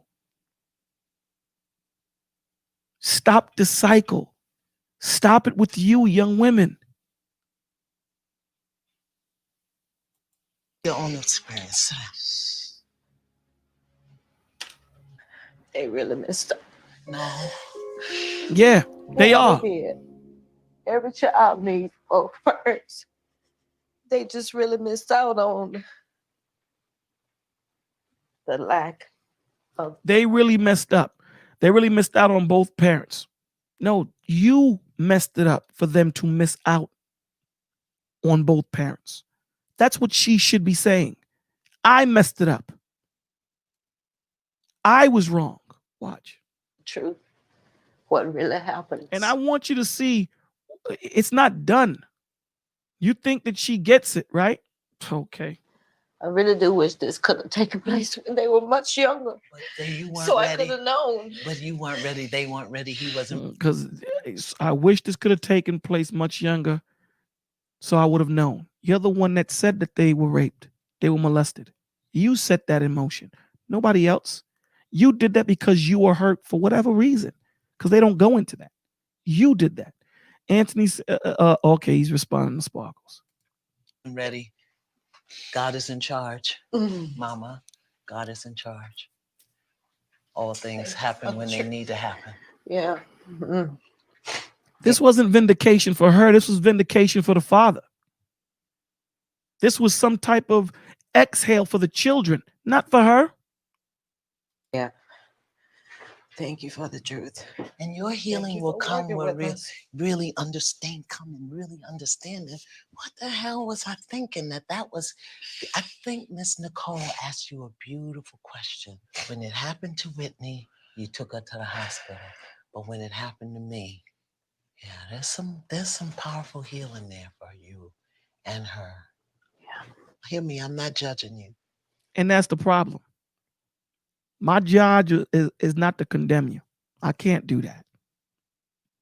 But my job is to judge you and say what you did was wrong, man. You need to understand the gravity and the magnitude of what you did. You need to feel it. You need to understand it. And as a village, we're going to rally around you and say, okay, now the healing starts. You need to understand the magnitude. Because I don't see this love around the father.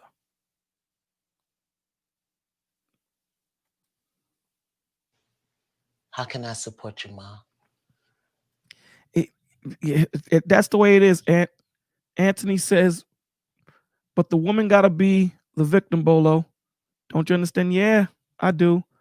Lyric says, the layers of lies, all the spirits she invited into the home. Couldn't have said it any better. Couldn't have said it any better.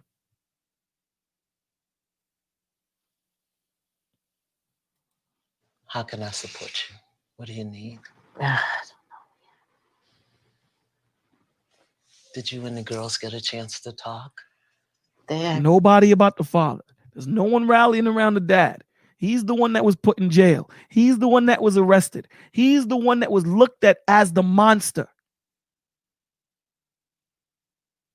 What can I do to help you? Ask me a couple questions and yeah. When was the last time you all went out to dinner together? What if I send you out to dinner? Now she's going to send them out to dinner. Girls.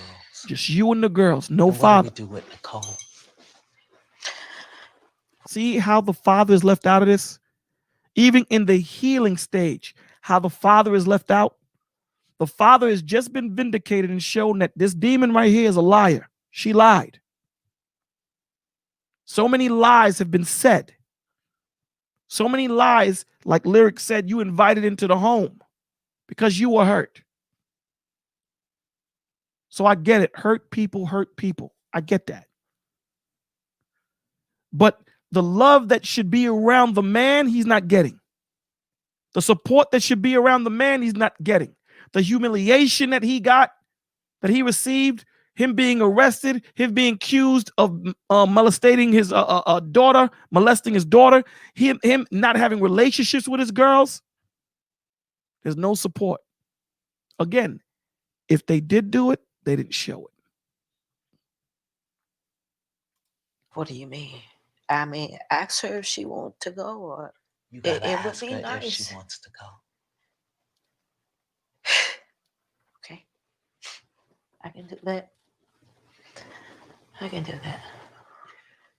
Not to blame you, not to judge you, to blame you. You did it. The hell you mean not to blame her? You did this. It was you. What you mean not to blame you? That's the problem. That's the problem. We can't blame her. Why? Everything circles around her. She's the circle. She's the one that invited all these spirits into the home. She's the one that accused. She's the one that called the police. She's the one that convinced the children. It was her. Who the hell gets the blame? She gets it.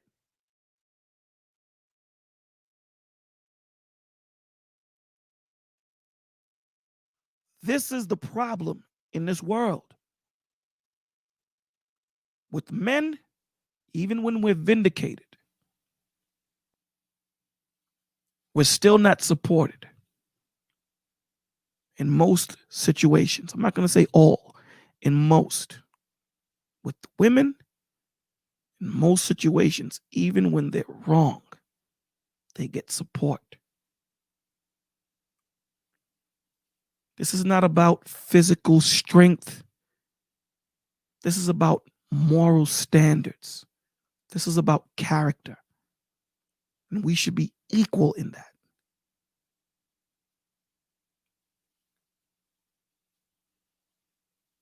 We can't cry. We can't feel. We have to put that H on our chest and handle it. When everybody rallies around her. They didn't say the whole family go out. Let's try to build this family back together.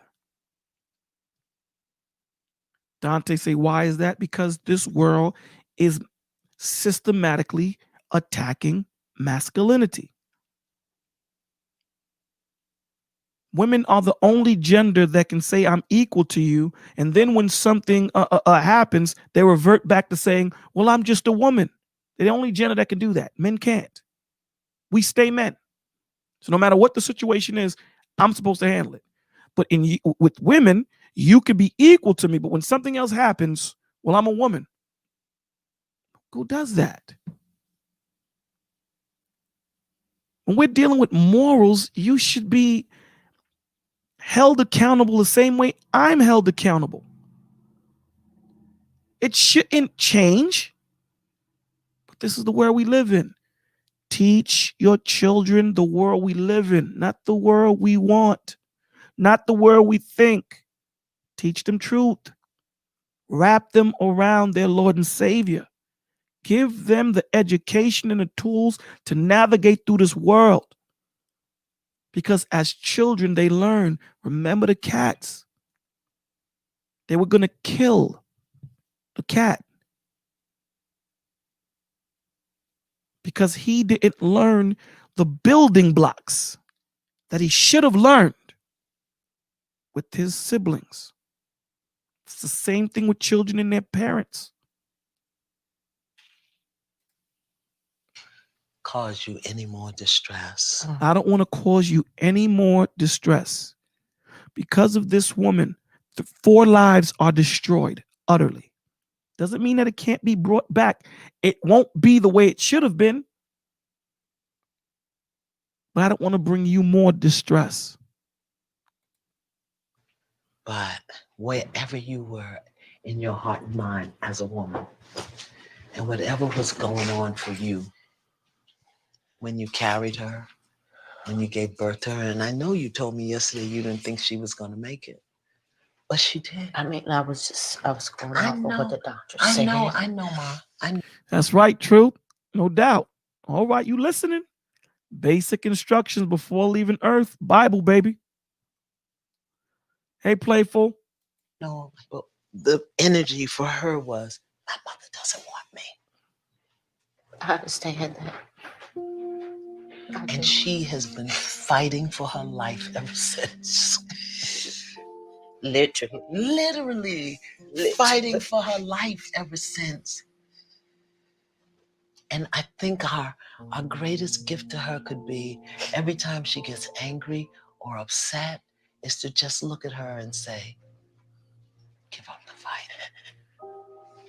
You're never going to prove yourself right with her. The hurt is too deep. She just needs to know she's welcome and wanted, and you're not going to fight her. I don't fight her anyway. Still fighting. Still right. She shouldn't say anything. Can't be wrong and strong at the same time. She is. Still no support around the man.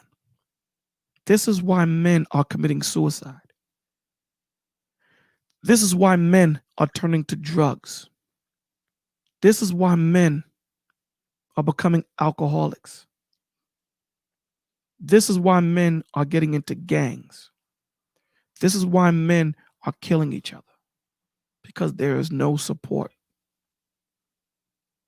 There is no place that they can go to and just cry. There is no place that they can go to and say, man, I need help. There is no place. But women have the planet, the earth. There is no such place for men where they won't be ridiculed, they won't be judged. The only place they have is the village.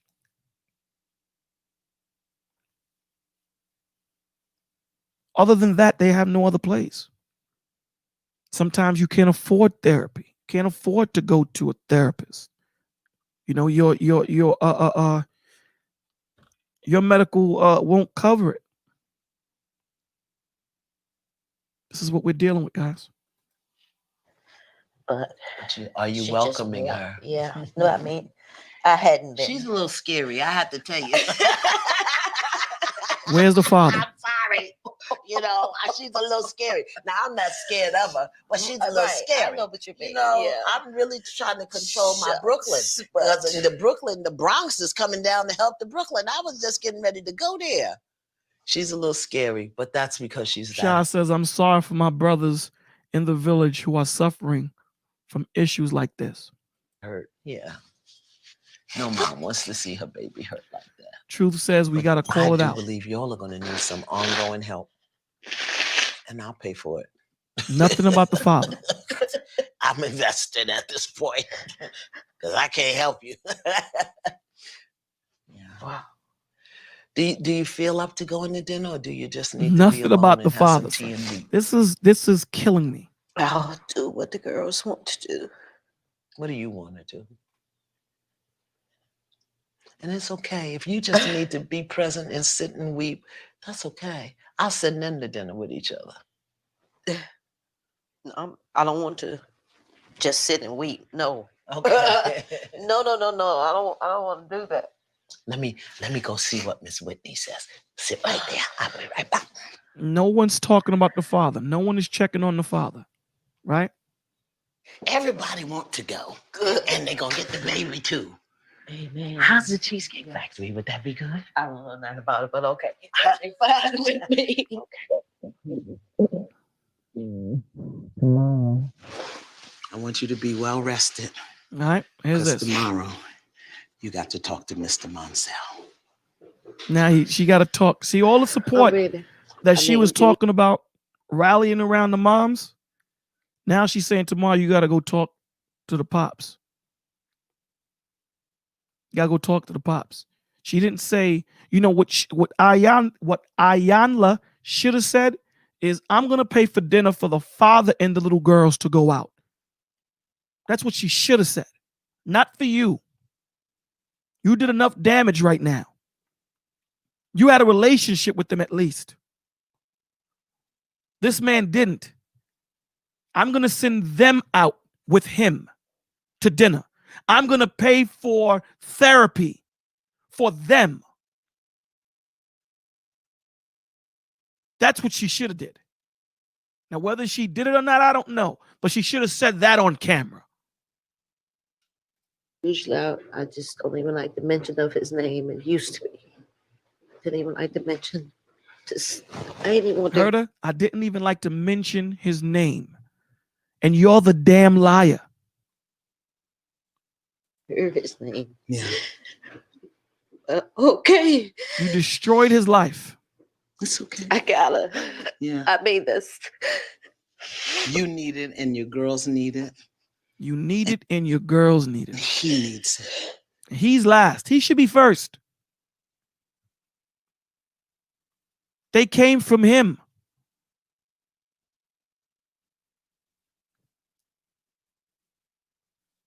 His children were turned against him, in the worst way. The worst way. And she gets to go to dinner with her children? He needs it. Yeah. Yeah. And then we'll be able to turn the page and do some healing. Okay. All right. Now here's the part. Now you would think, right, that this woman found out that, She lied. And I'll let you see it, man. This is the hurt. They don't care about the fathers, man. They don't care about us. We're the last on a totem pole. Everything that's done to us, we're expected to take it and handle it. We don't cry, we don't hurt, we don't feel. Watch. Today we're going to clean up the infection. We're going to tell the truth. Today we're going to clean up the infection. We're going to tell the truth today. Today, everyone is going to admit and acknowledge their part in this thing. And then we're going to accept the part that we played. And then we're going to apply what we learned so that we can turn the page and move on. Listen. Mr. Monzel, in your lie detector test, you were asked, did you have any sexual contact with any of your 3 daughters? You said no. And the lie detector said there was no deception. Yes, thank God. Look at that little girl. She's happy. Look at her. How does that feel for you? And that your daughters know it. Well, I felt they always did know it. You felt they always did know it. Mm-hmm. And didn't speak it because? Because the one across used to lie and made them believe it. It was a learned behavior. If you hear something enough, you're going to start to believe it. It's the same way when you hear a song. You may not like the damn song, but you hear it every 5 minutes. After a while, you start humming it. She made them second guess their dad. They didn't know no better. They was told no different. There you go. He's the only one that said the truth. They didn't know no better. She's the damn fault. They didn't know no better. Let's put the blame where the blame is. It doesn't mean that we can't heal from it. We're going to heal from it. But you got to sit in that hot seat for a minute. Don't sit here and say, I'm going to take you and the daughters and go out. No, the father. You should have extended that to the father.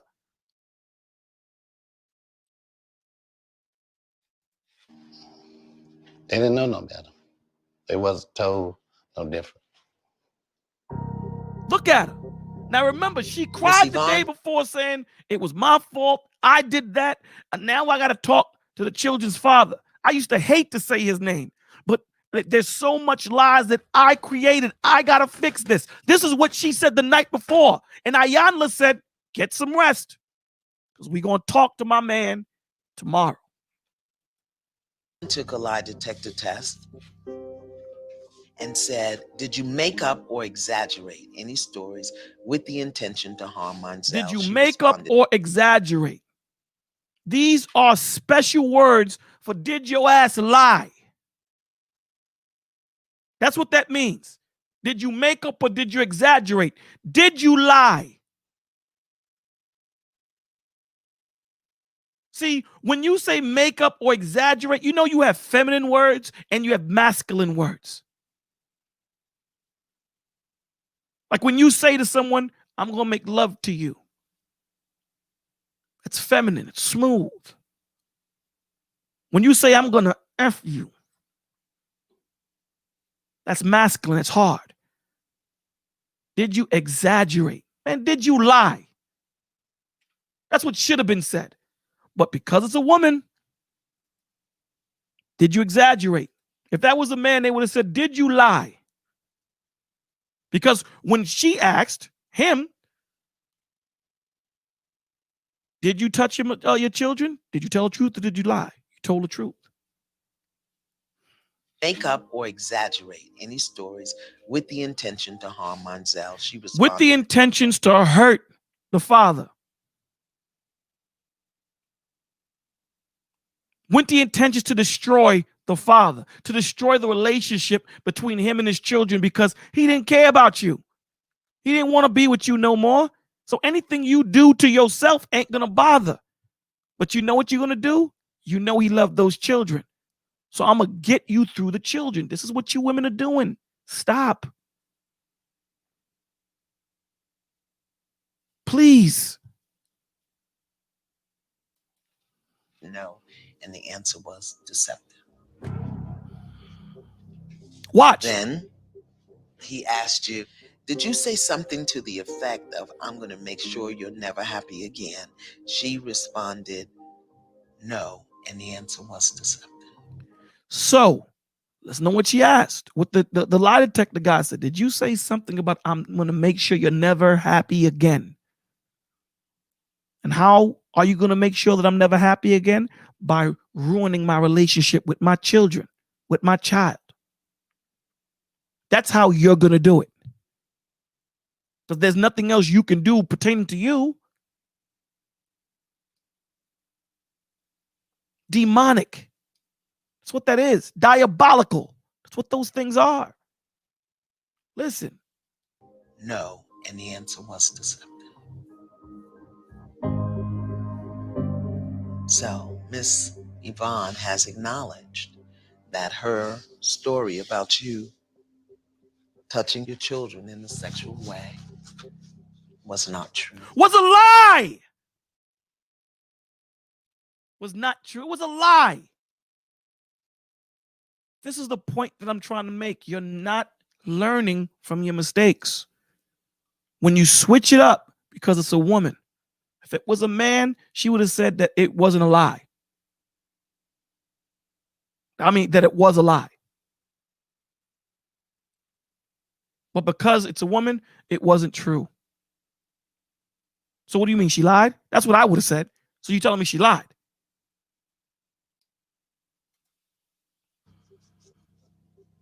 So Miss Yvonne, is there anything that you wanted Listen to to what say she to says Mr. now. Monson? Listen. Why didn't you fight for him harder? Oh my God, Jesus Christ. Did you hear her? Listen to this. Listen to this demon that's on this woman. Listen to her. Listen to her. To Mr. Monsell.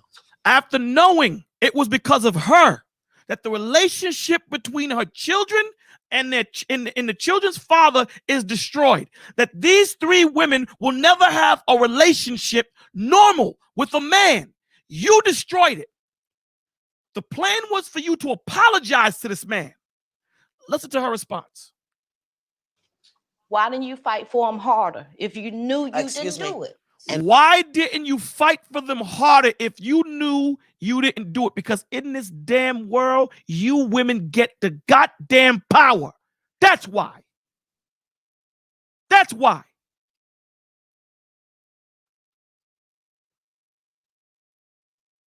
Where's the humility? There is none. There is none. And you want to send them to get healing? The mother and the children? Not the father? Look at how the father is looking at the mother, Ayanla, after she said that. Like, yo, Duke, I'm drained. I'm drained. I have nothing to fight anymore. Why? Because it's not worth it. The damage is done. She doesn't want to heal. She wants to continue to hurt. She is the reason why these children are broke. She is the reason why this man is broke. And instead of saying, you right, it's me. My bad, man. Yo, dogs, I was hurting. I was in a place where, I loved you and the relationship didn't work. So I tried to hurt you. I said it, that I will make your life miserable. And I am sorry.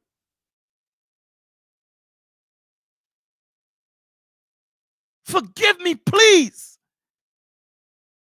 Her response to him. Not true. So Miss Yvonne, is there anything that you wanted to say to Mr. Monsell? Why didn't you fight for him harder if you knew you didn't do it?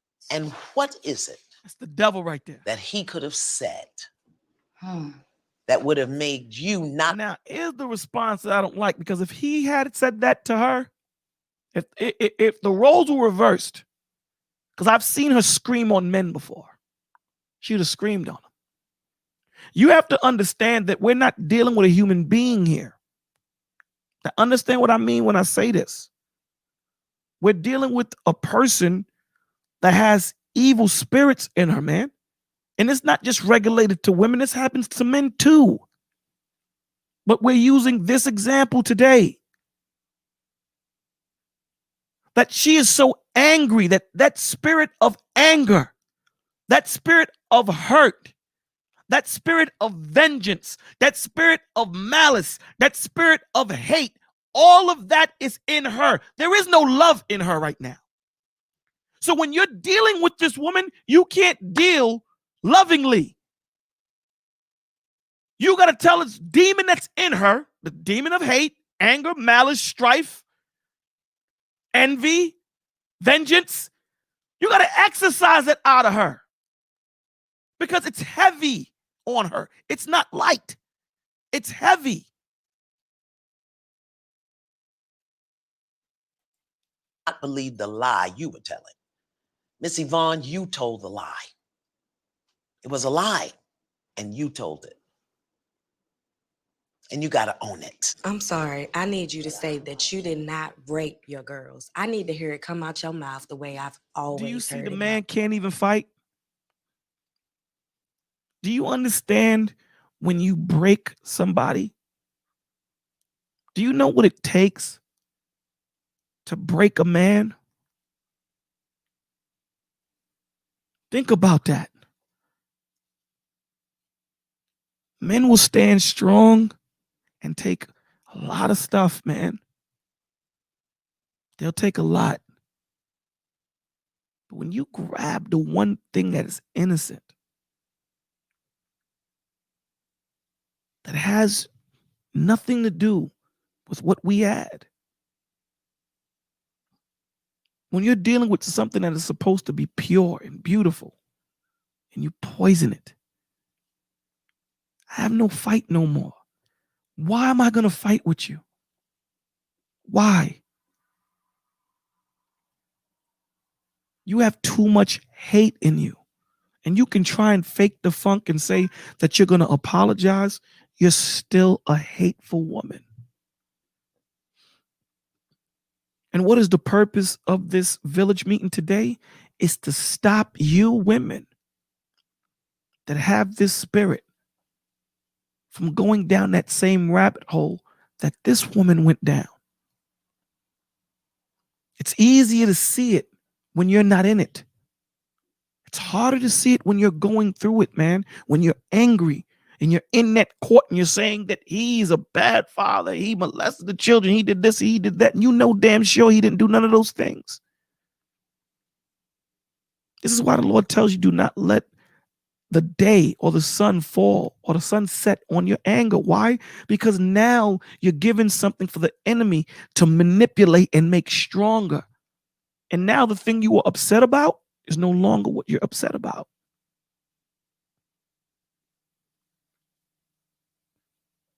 And it's the baby talking. The other two ain't got nothing to say. Look at her. I apologize for accusing you of raping them. Please forgive me. In that apology, there was no sincerity in that apology at all. She said it because the baby said, I need to hear you say it. There was none. Please forgive me. You don't have to forgive her. Yo, look at that man's hands. Now, let me explain to you. Look at the man's hands. If that man could physically choke her right now, see that choke that she accused him of, which I believe she's a damn lie on it. He would choke her right now. Just for 2 seconds. I think that's the law that you can choke people for 2 seconds. I have to look at that. He would choke her. That now you finally come to tell me the truth. And this is how you present it to me? He's shaking. That all my life, you accuse me of touching these women. You don't know if he was in jail. Because you know jail don't like molesters of children.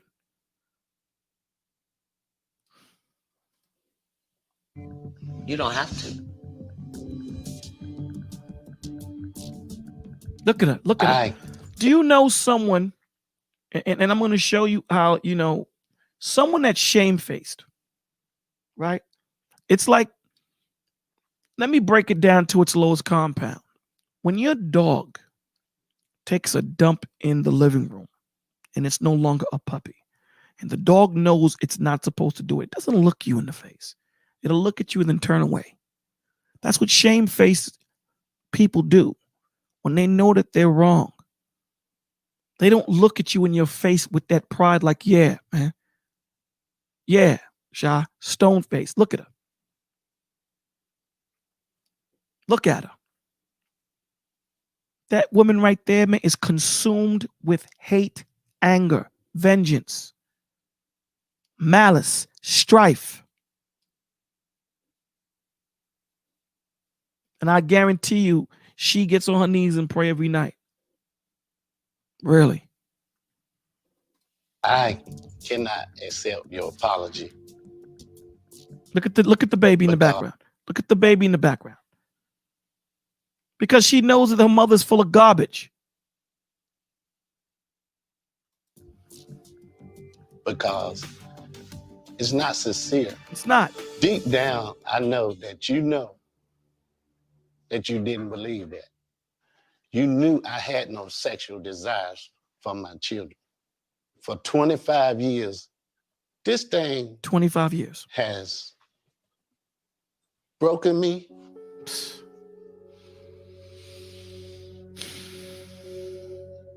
You don't know. It has affected my life in ways I can't even count. The things that you did. This is not no game. This is these children's lives. And it's just a demon in you that you need to deal with. Exactly. Gets no better than that. It's a demon on you. You got a heavy demon on you, man. Now let me show you how Ayanla dealt with this situation and this, you know, in the scope of it. Because I don't know how long she spent there, whatever. But you got to blame somebody. Someone has to take the blame. You can't sit there and scapegoat them because they're a woman. Someone has to take the blame. That's when we're dealing with depression. We have to understand how we solve depression. The beginning of solving depression is giving the person who is depressed the education and the tools to mourn the situation. And I use that word a lot. And when I say mourn, I'm not talking about death. You have to put blame on whoever is the blame for the situation, because if you do not put blame, because in this world, we do not want to blame the mother. It is easier to blame the father. This is the truth, man. Can I speak the truth? Can I speak the truth? This is the truth. In this world, we don't want to blame the mother. I don't care, I'm your mother. We've all heard that.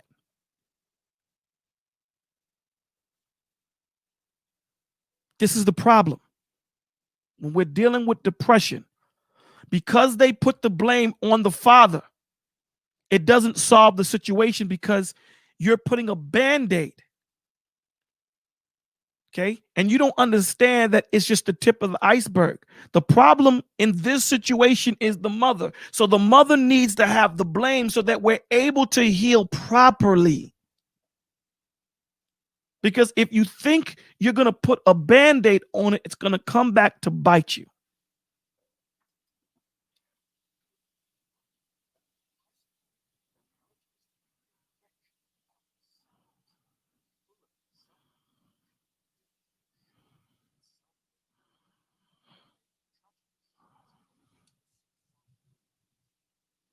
This is when they have no one to blame. This is what happens. The last one, suicidal thoughts. Listen.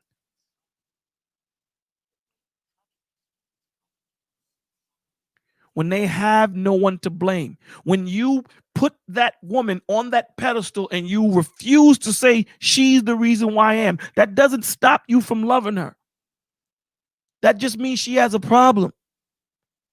Now that we identified that she has a problem, now we can heal properly. That's what this is about. Healing properly.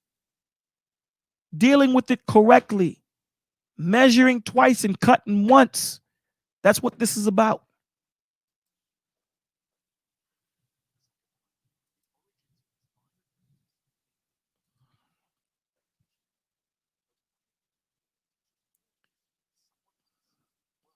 Right? So that anger that is supposed to be going straight towards somebody, because this arrow is supposed to be pointing towards someone. But because there's no one to point it at, because you don't want to blame her, because you're giving her money to go out with the daughters, what happens? Now it turns back in on the person.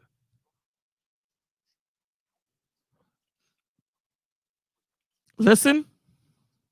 Listen.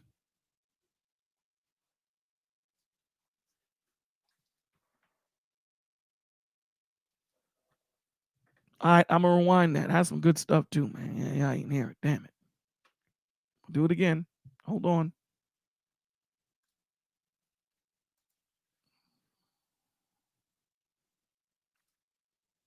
Well, I mean, I know y'all heard me, but I gotta rewind it a little bit so you can hear him. Hold on.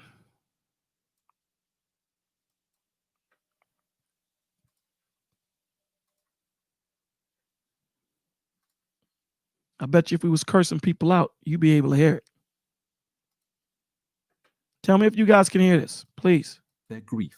Can you hear it? Whereas depressed people will characteristically feel wretched about themselves and be full of self-recrimination, guilt, shame, and self-loathing paranoia. Can y'all hear that? That may at tragic extremes culminate in suicidal thoughts. Y'all still can't hear? Psychotherapy, the origins of these violent moods of self-hatred lie in anger due for... Hold on.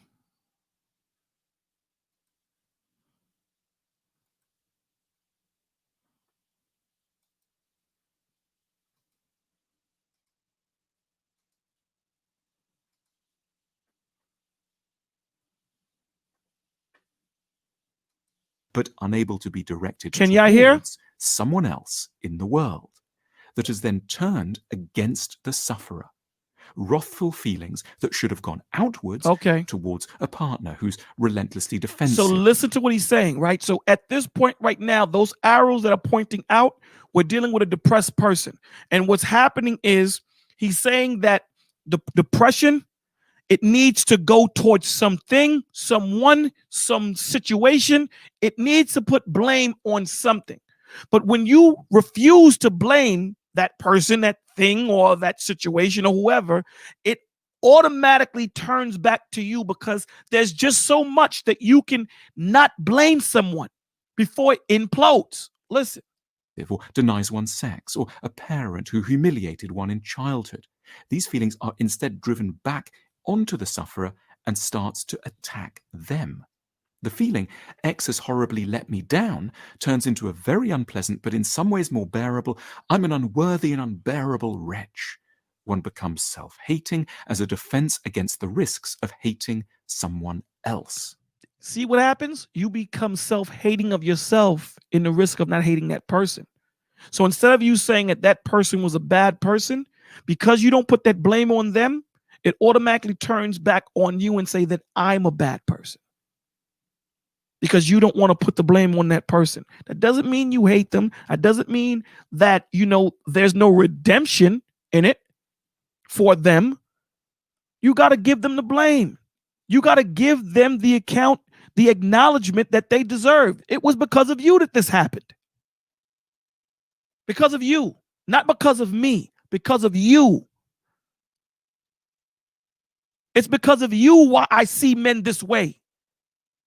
It's because of you why I see my father this way, mother. It's because of you. This woman didn't get healed. There was no healing there. What healing was there? After everything that she accused this man of, to find out that she lied, she still said, well, if you knew you were telling the truth, why didn't you fight harder? What kind of demon you got on you that you could fix your lips to say that? Also, you have to pray for people like that. You have to. Because that spirit is so strong on them. That spirit of vengeance, anger, malice, strife, hate. Those are strong, masculine words. And that's what's on that woman. So you're not dealing with the woman that, I'm not telling you she don't have no love in her. What I'm saying to you is that spirit of anger, malice, hate, strife, vengeance is very strong, because look at what it done. 25 years of all of their lives destroyed because of her. And she still, in her own way, is still fighting the truth. So you took the mother and the 3 girls out. How come you didn't extend that to the father? He's the one that needed it. Worth noting in all this is that in many cases, depression is associated with an apparently opposite mood, a kind of euphoric state termed mania, hence the term manic depressive. Like Joker. The mania in question looks from a distance a bit like happiness, just like depression can look like sadness.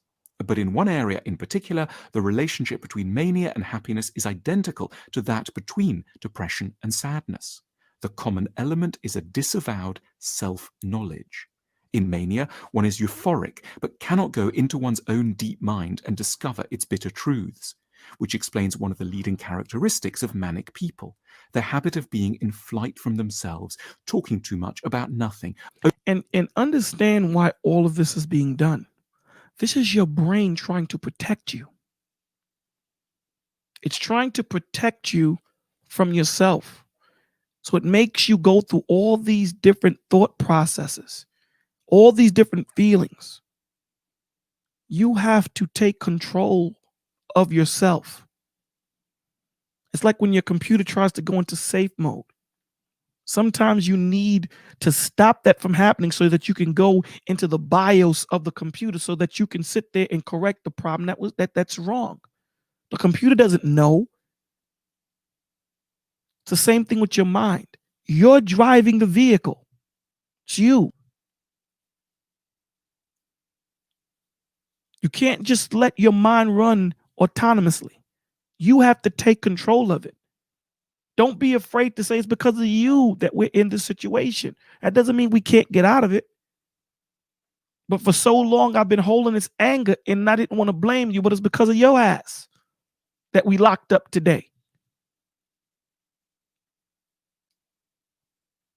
Over-exercising, drinking, working continuously, or spending too much, all as an escape from a submerged grief, rage, or loss.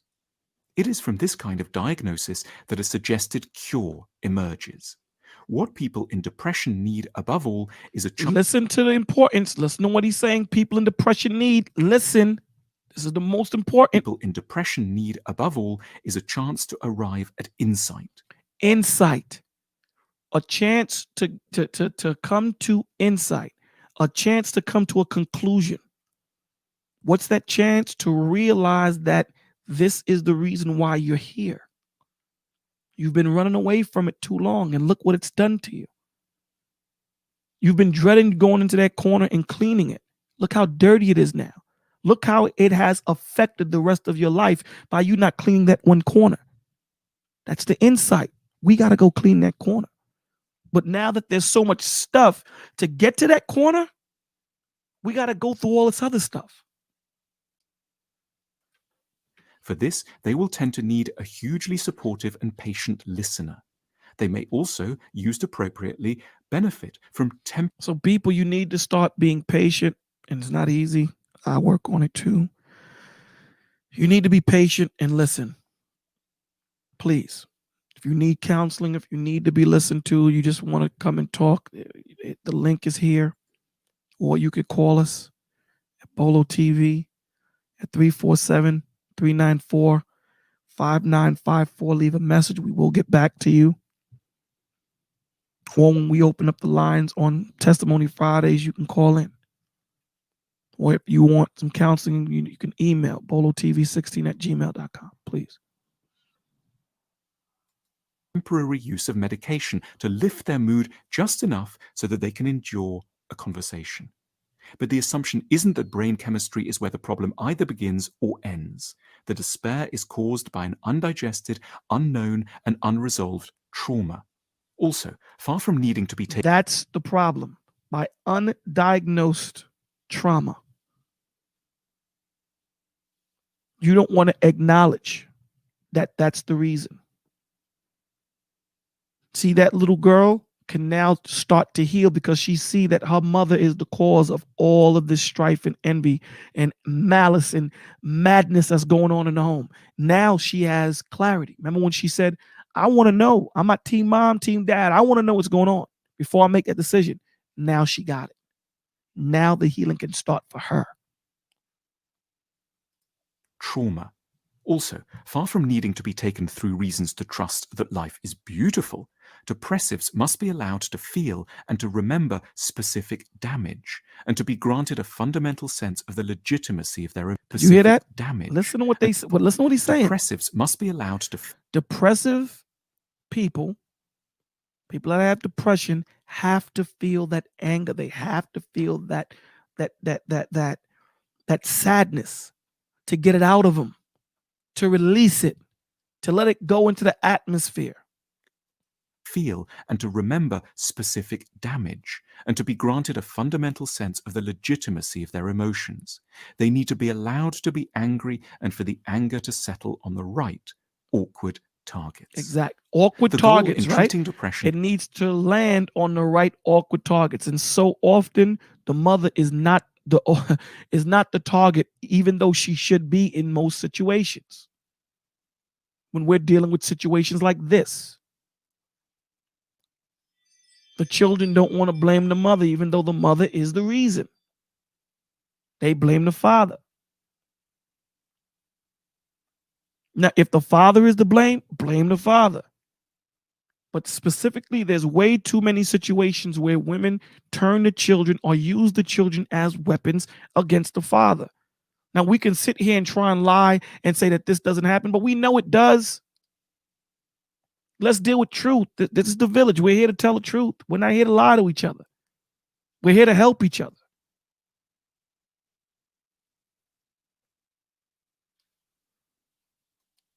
Awkward targets.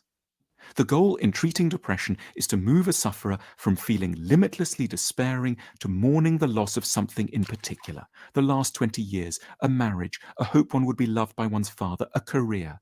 However agonizing the insight and mourning might be, these must always be preferable to allowing loss to contaminate the totality of one's perspective. They have to mourn the situation. There are plenty of dreadful things in every life, which is why it's wholly normal to feel sad on a regular basis.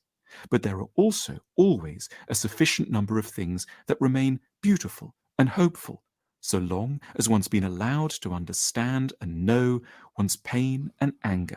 Now, the only way you can get to that beautiful side of the situation is you got to work your way through that fire. So when you pass that experience of growth to somebody else, you're not going to learn the experience that you need to learn to get to that next level. That's the whole point. To go through that fight, to get to the part where you love, to get to the part where you can sit there and exhale. And adequately mourn one's losses. And that's where we're at, right? That's where we're at. So with that being said, I definitely want to bring on this next video. And we'll end it with that. You know, we go through our regular spiel. I know Anthony gonna laugh at me because I ain't make the video yet. And every time I say I'm gonna make it, something comes up. But you know, I'm gonna have it, man. I promise you. I'm gonna surprise you. So this is my man, Tommy Sotomayor's movie. Roger. Yeah, can you hear me? I can hear you now. My Okay. brother, what is going on? What's up, I'm brother? definitely getting feedback.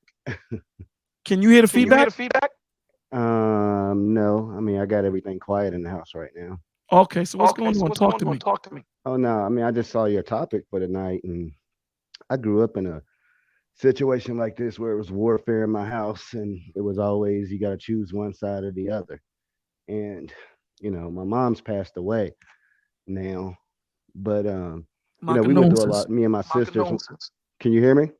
Yeah, I said my condolences to you. Oh man, it's been years ago, but we got a chance to reconcile before she passed. But you know, the problem I'm having now is I still have a relationship with my father. He's my stepfather, but I call him my father, and he has a lot of bitterness and anger inside of him. And you know, I love Towards the who? Lord, and I read my word. Huh? Towards who? Towards my mom and you know her side of the family. Okay. So anyway, you know, we have a pretty good relationship. But one of my New Year's resolutions was, you know how it says in the book of James where no man can tame the tongue. And I Right. feel like words are very important. So that's something I wanted to work on this year. Like you said, think before you speak. I mean, if you know the word, you know, use it in the proper season. But, you know, my dad's not a Christian. Okay. And he doesn't read the Bible. He's a Muslim. Okay. So Muslims read the Bible. huh? Muslims He read the don't read Bible his Bible. He don't believe in Christ. He doesn't read the Bible. He believes in the Quran. In that, the Quran only. yeah, well, I don't even know if he studies the Quran like that. He's been like going to a mosque for the last 2 years and Okay. you know learning through that way. But I don't think he like reads a lot like that. So, but anyway, I mean, me and him aren't talking right now because you know he just makes a lot of comments and conversations that you know I've just started holding him accountable for the things that he said, and What do you mean? especially if he says that, huh? Give me an example. Well, I mean, if he makes a comment about one of my family members on my mom's side, like if they're having like him and my uncle having an issue, and that's my mom's twin brother, and for some reason they've hated each other for years, and I believe in reconciliation, and I talk to everybody in my family, and usually I'm the one that has to do the calling and everything. They don't call me, and I was going through this thing a couple of months ago where I just said I'm gonna stop calling people because if they don't call me, then they don't really want to talk to me. So, you know, I had to get over that thing. But, you know, I was kind of trying to reconcile and get to the bottom of a situation that was going on between him and my uncle. And so much anger and rage came up that, you know, he just started getting a tone with me like he didn't want to speak with me anymore. And, or he didn't want to speak on the phone. And then he stopped answering his phone. So I just said, I'm going to stop calling him, you know, and it's been 2 weeks. Let me ask you a question. How far does your father live from you? I live in South Dakota. He lives in Virginia. Okay. So I've been gone from Virginia for about 10 years. But you know, my question is like with all this stuff that we're talking about tonight, how do we get past all of this past anger and hatred and all of these lies that's, you know, been told over the years? Okay. I'm gonna mute you because I'm here to double. But I'm gonna ask you a question. I'm not kicking you out. The way you get past it is you have to go through it. You have to bring it up. You have to bring it up because there's unresolved feelings on certain situations, whatever they might be. And this is a situation where you need to be patient. This is not something that you're going to get through overnight. You're not going to get through it overnight. So you need to be patient and ease him through. So when he says something to you, the same way I'm questioning you, question him. So what happened? And he says, so why did you move that way? But what was the reason for such and such? See, your job is the director. You're the director. Okay. You're controlling the camera. And what you're doing with your dad is It's like you want him. It's like a virtual reality, right? You're going back to the scene of the crime and you're in a virtual reality. You're not actually there. You're actually in an out of body experience. You see yourself or whatever the situation is, you see it, but you're able to move and manipulate the space in any shape, which way, whatever have you, for him to understand what the situation is, because there's something that he needs to learn that he didn't learn. That's why he didn't get past it. You dig what I'm saying? I'm gonna unmute you. Okay. You understand what I'm saying? I dig what you're saying. And it takes time, brother. I guarantee you, you're gonna get frustrated at times. You're gonna have arguments. The best thing that I see in situations like that is, Dad, let me call you back. Yeah. Once you see it getting very contentious, shut it down. Well, usually, you know, I mean, I don't want to say I'm hard like that, but I mean, I know who he is. I know how he thinks. But when I called him the other day, his phone picked up and I heard him talking in the background. He didn't know I was on the phone. I was trying to get his attention. And I heard some things that he said that really pissed me off that he would never say to my face like that. And then I called him back and told him, you know, I heard everything that he said, and I told him I'd call him back, and I never called him back after that. But see, you know what you're doing? But see, when you do that, you're pressing him. Yeah, I would. If you know it's something that he's not gonna say to your face, I wouldn't have brought it up. Yeah. You dig what I'm saying? Because now you're making him puff up. Yeah. Now you gotta say, what you mean? You know what I'm saying? Yeah. The one thing about the Lord that is so beautiful is when you're having when you're having a conversation with someone, you have to really be meticulous in what you say, because you want them to have a certain thought process in what you're saying. You don't want them to think a certain way. You don't want them to try and mind read you. So say what you mean, don't mean what you say, because they're going to respond to what you said. So in your mind, you might be saying, but that's not, you know, what I really want to say. Well, then you need to take your time and think about what you're saying so that he can understand what you're saying, so that he can respond to what you're saying. Now, you know, men are prideful, you know, especially him being your dad. He's prideful. So there's a certain posture that he's going to take with his son. So when you press him on what you heard, of course, at this point, there ain't no learning here. There ain't no learning here. What he's going to do is he's going to puff up. You're going to puff up. And there's no learning here. No one is learning. You understand what I'm saying? Yeah. So be patient. And if you know what the situation is on why he's pissed off, then navigate him through it. I mean, can you hear me? I can hear you. Oh, it's just that I'm hearing double on my end. Okay.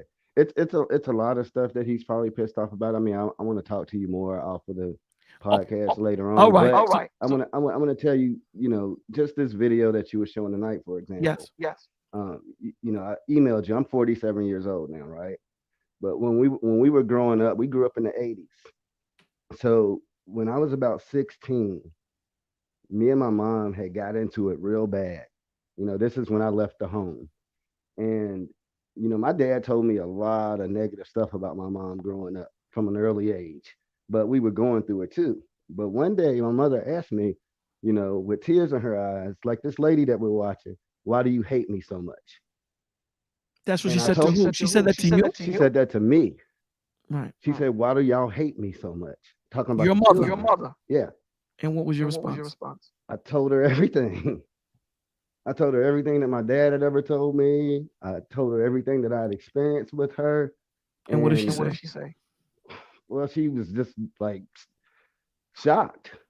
And, you know, I left the home at that point. And, you know, I was in a couple of foster home, group homes or whatever, but they ended up getting a divorce. So, and I felt like I betrayed my dad because he was like my best friend growing up. And, you know, we were like his allies. She was the one that was there for us most of the time. She was the one that was, you know. Did she tell him? Did she tell him? She told him everything. She told him in front of me. After I told her this, she put me in front of this man and told her everything I just told her. Wow. You know, so that's something that you probably, that's probably why your dad is angry. You And I broke, still you think know, it's, you I broke his still think he's confidence. angry. Yeah. Right. You know, you got to, how old were you when you told your mom that? 16. You got to tell me, Dad, I was 16. Oh, that's 31 years ago, man. And Right. he doesn't But you say got to anything about it now. understand something. But you got to understand something. When you're angry, brother, how you feel affects how you see. Yeah. You dig what I'm saying? Yeah. So if he's stuck in that anger, he's like, so what? You got to be like, yo, Dad, my mom's asked me. I didn't want to get in between you two. I love you both. What did you expect me to do? I know I messed up now that I'm a man and I understand it. But I was 16 when I did this. You got to forgive me for this, man. And I think if you come to him as a son, not as an equal. You dig what I'm saying? If you come as a son and say, yo, Pops, listen, I know why you pissed off. One of the reasons why you pissed off with me is because of, you know, and mom, again, remember when truth is given without love, it's a weapon. And the way mom gave you that truth, it was weaponized and it hurt you. Exactly, Lyric. You know what I'm saying? So when you sit there and say, I didn't know she was going to do that. I thought that when I was talking to her, it was in confidence, the same way you spoke to me. Mm-hmm. Mom asked me, a 16-year-old, and I want you to understand this, Dad. Mom asked a 16-year-old, why do you hate me? Just think on that for a minute. Don't be so quick to respond. A 16-year-old boy was asked by his mother, why do you hate me? How do you expect me to respond? You dig what I'm saying? Yeah. That when you make, when we have to be slower in our speech. We have to be, we move too fast. Yeah.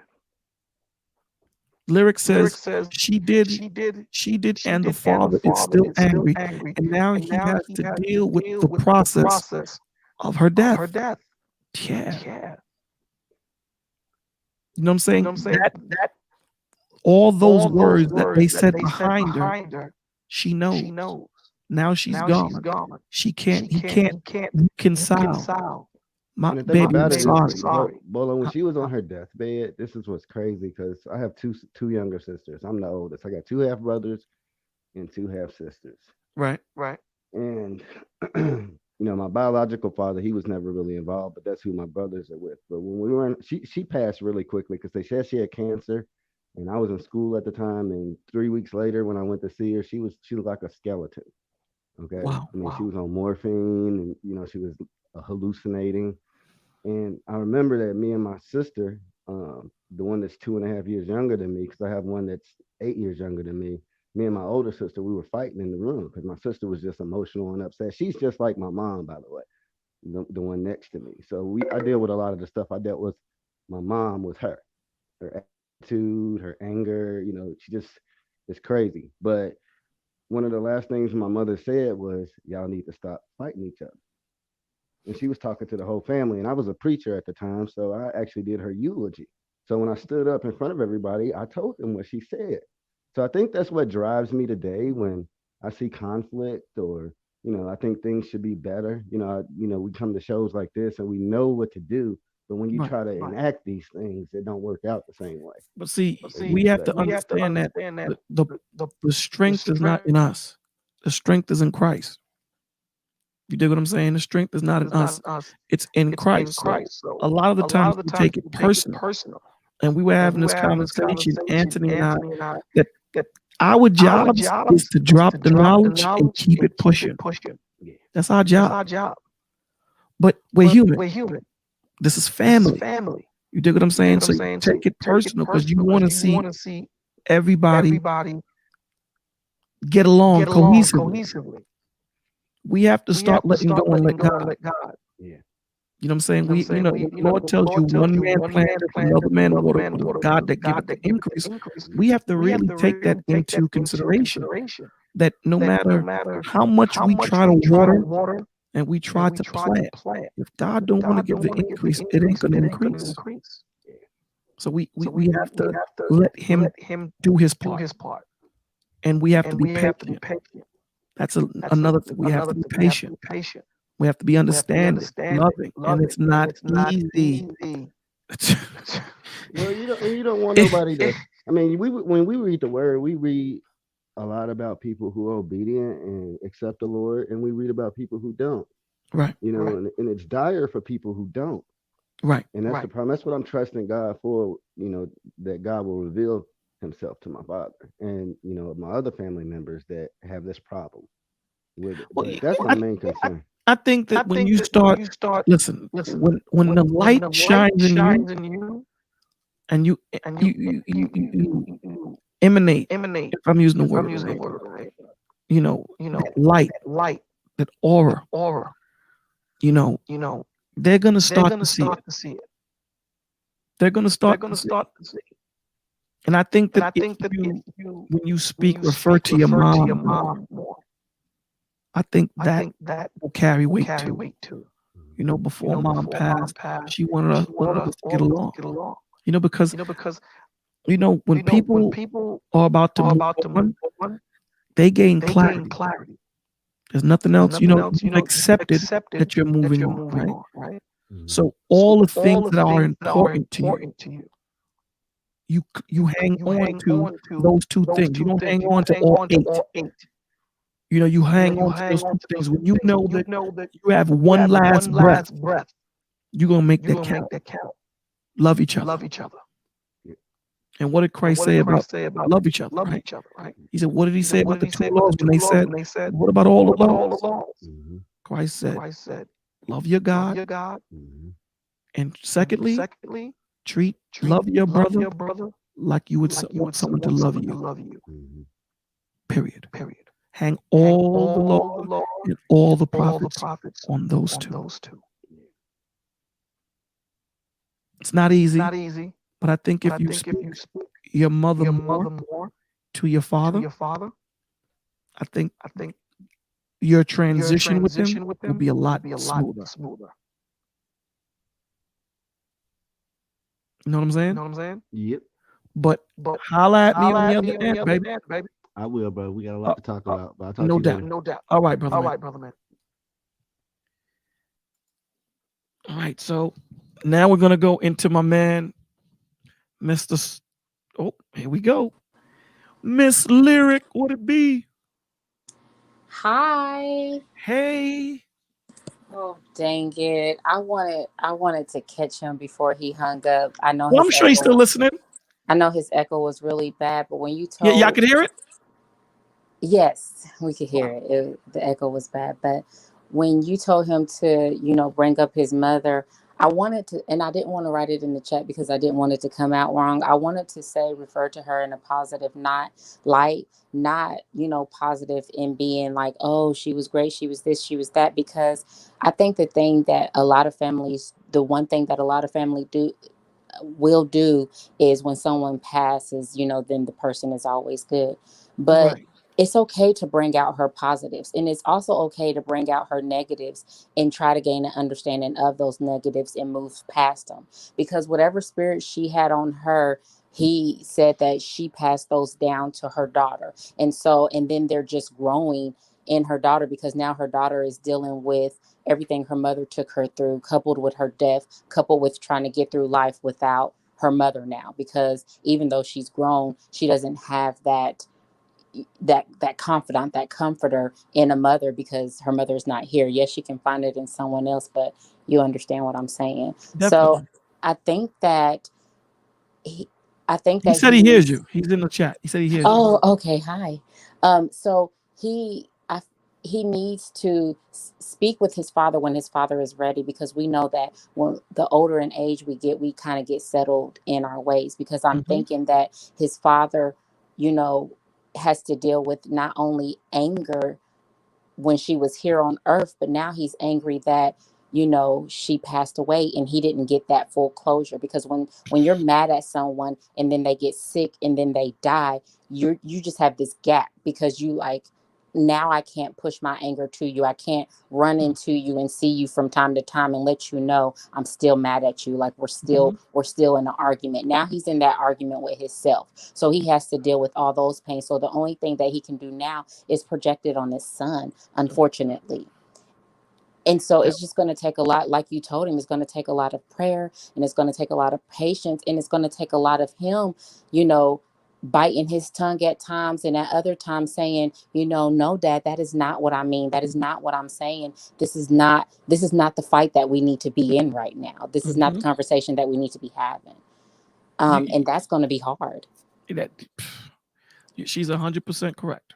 There's going to be some things that your dad might be saying that's crazy, but you have to look at the bigger picture. Remember, you're the one with the eagle eyes, right? Your father is, he's up in age, so he probably doesn't have mouse vision, but you're the one with the vision. So you gotta kind of steer him towards the greater good. Some things he's gonna say, and you're just gonna be like, what, that's my pops. He's getting older, like Lyric said.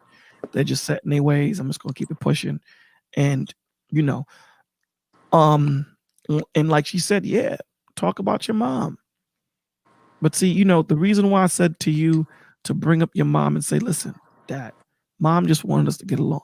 With everything that we were going through, with all the stuff or whatever, she had an overview because she knew she was leaving. And the last thing that she said, the last wish that she said for us to stop fighting. Because when, I seen my granddad and my grand uncle fight, argue about nonsense. And when my grandfather passed, he cried. And the reason why he cried was because he realized that all that time we were angry at each other was for nothing. Death puts everything, it gives you clarity. Death gives you clarity. It's like almost death. When you meet the cousin of death, almost death, it gives you clarity, it gives you perspective. But a lot of times we forget that feeling and we go back into our nonsense. But Lyric is 100% correct, bro. The most thing I'm going to tell you, and this is the one thing, we need to be patient. A lot of the times we're not patient. We need to be patient. The conversations are not going to go as smoothly as we want. Just know that, sometimes you may jump off the yellow brick road, but always keep in your peripheral how to get back to it.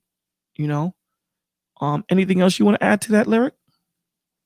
No, that was it. I can drop off. No, you don't. If you want to, you can stay. It's up to you. Oh, okay. Is there anything else you wanted to add to, the overall of the video? Or that video was hard for me, and I was driving. It brought tears to my eyes at one point. Yeah, that video was really hard. I had to pull over on the side of the road because you guys know I'm a crier. So I just it hurts my heart because that story is so common. That story is so common, and I hate that the first thing the mothers run to when it comes to baby girl children is molestation, because they're so angry. And as I looked at the mother's still face, and as I just listened to the words that come out of her mouth, I couldn't help but think about the man in the cave, and how she just, over all those years and over that lie, how she just accumulated more and more, just invited more and more demons in her house, and those demons raised her girls. So I just start thinking about all the torture that she probably took them through. And we could see the hurt in their face. We could see it when they were crying and when they were talking. And like you said, they had all this tons of weight on their shoulder and didn't know which way to go. And what a terrible way to grow up. And then for her not even to be able to deliver an apology, a sincere apology, after knowing what she did, I'm at a loss for words. I don't understand. It was a painful story. It's very painful. And all the support that you seen how she gave to the mother and gave none of that to the father. I think Iyanla is a very wise woman, and when she does that, it throws me off because she encounters so many men that she can see the pain and she can see the hurt and she knows what they're going through. And I don't know if she's doing it for the safety of her show. She always caters to the woman. And a lot of those women need to be slapped. I remember when she talked to the little girl that got kidnapped and was raised, for 21 years by her kidnapper and I the remember that. mother. Yeah, and that little girl was awful. And the love that Iyanla showed that little girl, I would never get it because she didn't need that. She needed to be put in her place. And when when Iyanla talked to the girl's father, because the girl's biological father kept on trying to press to be in the girl's life, and Iyanla told him to leave the little girl alone, I don't know. She does that. That bothers me about her. But I do think that that there's some places where she's wise. Yeah, I mean, in most of the video, she was on point. It Yeah. was just, that portion of it where she really needed to rally around the father. The father is broken. I mean, when the mother said to the father, "Why didn't you fight?" He didn't even respond. How can he? What was he gonna say?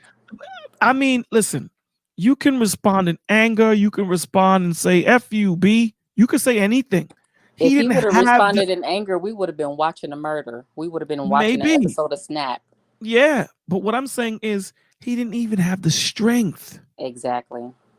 He was Yeah. like, "Yo, Duke, you don't even get what you've done. I don't even have the fight. I don't have the fight. You look at him, he's beaten. And the He's fact that beaten." she's so prideful and could even utter those words, like, how Yeah. dare you? And even if he would have even if he would have fought, he would have been in jail. They would have accused him of just being an angry, black, bitter man. Mhm. And Mhm. what would he have won? His prize would have been jail. He would have Jail. still been defeated. And here's the crazy thing to that. Had another man said that to another man, this is the point that I'm trying to make. That the security, and understand the point that I'm trying to make. The security and the I know I'm using the wrong word. That someone in their wrong can be so boastful and so strong, and no, and the way Ayanla shut her down, it should have been worse. And that's the reason why she did what she did, is because Ayanla was trying to support her when you Pacify don't. her. Because Iyanla's words should have been, how dare you? Exactly. How dare you? There should have been no support where I'm gonna pay for you and your girls. It Yeah. should have been, Ma, you need to be by yourself and realize what the hell you did. I'm gonna pay for the father and the girls to go out because you destroyed their lives. Hmm. That's what it should have been. But because you tried to give that back to her, it wasn't time for the hugging at that point. It Mm-mm. wasn't time for it. That she didn't realize the truth. Because she didn't want to. Yeah. You Yeah. can't realize something that you don't want to See, realize. that's the crazy thing, man. And unfortunately, a lot of men, and this is why this touched me, because I want you young women, young ladies, mothers that are right now thinking about going through this, to really think 10 to 20 steps ahead, have that eagle's vision, and realize who you're going to hurt. It's not going to just be him. It's not just going to be him. You don't know how far those ripples go. You're not going to know until it's too late. I mean, I always tell you that I want to do a one-on-one with you with with the children and all that Yeah. stuff, but I know you're busy. So, My whenever you have your days, time.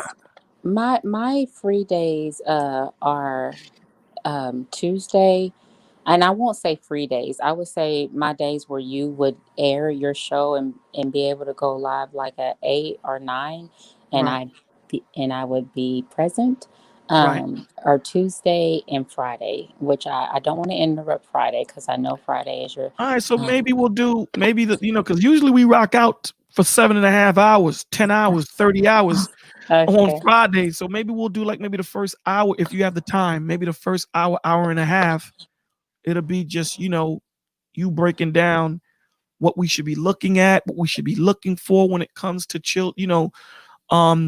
children and you know the numbers, the statistics, and Sure. things of that nature. Is that okay?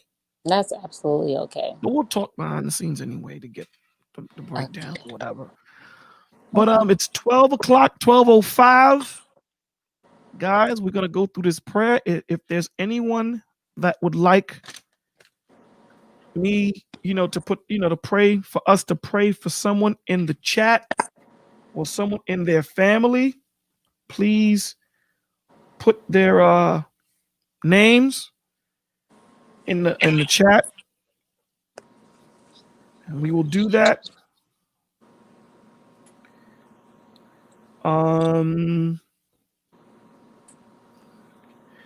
So with that being said, we're gonna play this last video of my man, and it's definitely a documentary that you need of fathers and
because I'm back, y'all. Can y'all hear me?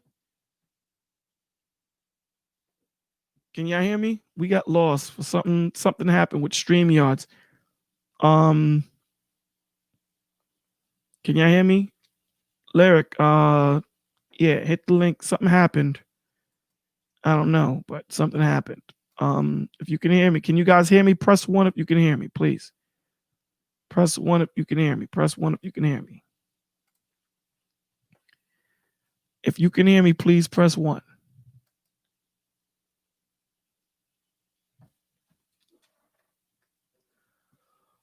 So with that being said, we're gonna run this video. This is my man Tommy Sotomayor. It's talking about the importance of fatherhood. Definitely cop this documentary. It's definitely something that we need to watch. So with that being said, here we go.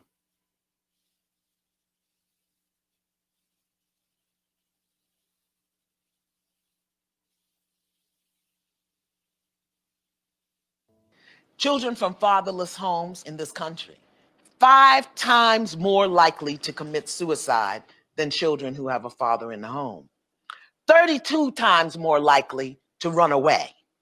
20 times more likely to have a behavioral disorder. 14 times more likely to become sexually aggressive or commit rape. 10 times more likely to engage in drug abuse. It just breaks my heart. No heat, no judgment. A woman will open up and say, you know what, not having my father really is a problem, really is an issue. And I wish we could get more Black women to just point out, wait a minute, it's not cool that your kids don't have that father. It's not it's not cool that you didn't grow up with yours. It's not, I don't need no man. It's not fathers don't matter. It's not niggas ain't shit. It's actually we as a people, we as a culture, we as as a community have to deal with each other. And in dealing with each other, if we're creating children, if we're having little innocent beings who only thing they know about themselves is what we present about ourselves. I don't know if that makes any sense to any of you guys.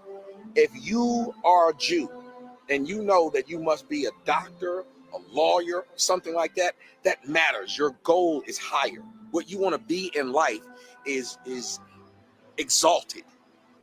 But if you think about what happens with us as black men, our goal in life is where? What do we have to look up to? Who do we have to look up to? Was our fathers impressive? Was our grandfathers impressive? It doesn't even matter what you say sometimes to your children. It's what you do. It's what you have. It's the presence you command. It's the maturity of how you deal with each other and deal with other people. And that's the biggest thing we need in the black community. Where does that start? To me, it's with fathers. If your man is confident, your man is proud. When your man is proud, he loves what he has. He protects what he has when he has these situations. And that's when you, as a woman, as a man, as a family, as a community, that's when we'll be better. When we actually care about each other.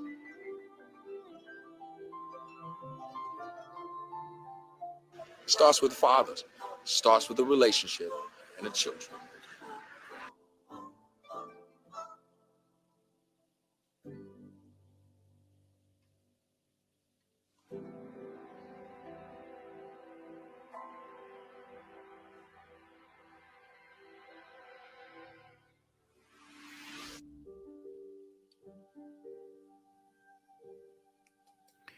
And that was my man Tommy Sotomayor's documentary, A Fatherless America. You can cop that at his website, tjskoc.com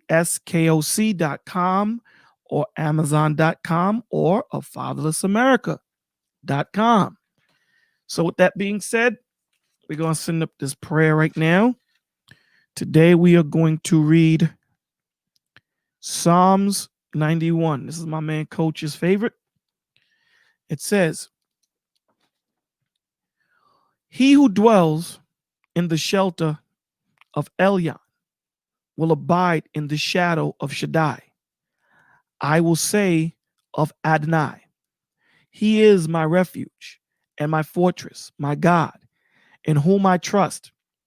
For he will rescue you from the hunter's trap and from the deadly pestilence. He will cover you with his feathers, and under his wings you will find refuge.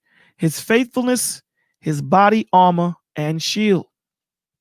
You will not fear the terror by night, nor the arrow that flies by day, nor the plague that stalks in darkness, nor the scourge that lays waste at noon.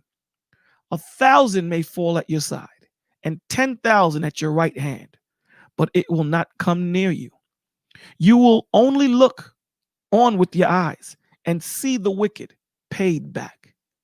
For you have made Elyon your dwelling, even Adonai, who is my refuge. So no evil will befall you, nor any plague come near your tent, For he will give his angels charge over thee. This is the faith that we have. For he will give his angels charge over thee to guard you in all your ways. Upon their hands they will lift you up, lest you strike your foot against a stone. You will tread upon the lion and the cobra, trample the young lion and serpent, because he has devoted his love to me. I will deliver him. I will set him securely on high, because he knows my name. When he calls on me, I will answer him. I will be with him in trouble, rescue him, and honor him. With long life will I satisfy him and show him my salvation." Lord God, we are not deserving of your love, your mercy, your grace, but yet you give it. We ask you, Lord God, to please forgive us of our sins, both seen and unseen. We ask you, Lord God, to please give us the strength to stand up for righteousness. We ask you, Lord God, to please give us the strength to be the change in our community. We ask you, Lord God, to please give us the strength to say no more, that today we will strive to be that new man. We ask you, Lord God, to give us the strength to form that village. Lord God, we ask you to give us the strength to take away the anger, the malice, the strife, the vengeance, the hate that is in our hearts. We ask you to replace it with love, your love, the love that you gave us, the example of that perfect love that we should emulate. We ask you, Lord God, to please protect all those military family members that are fighting right now. We ask you, Lord God, to open up their eyes and open up their hearts and have them accept your Son as their Lord and Savior. We ask you, Lord God, to protect all first responders. We ask you, Lord God, to please encamp your angels around Steve and Anthony and his family. We ask you, Lord God, to please encamp your angels around Playful, Derek, and their family, Lyric and her family, my family, all those that are in the village, all those that are sick. Please, Lord God, we ask you to please make them healthy. Please, we ask you, Lord Jesus, to please encamp your angels around all those in the village. Roger, Shah, CJ, Aura, Lyric, Playful, Master, Rue, and all those that I didn't name. Please, Lord God, protect them and their families. Please give them travel mercy. In Jesus' name we pray, amen. Okay, so now this is the thing that I need the tape that I keep messing up on, but I will soon. I promise you guys I will. But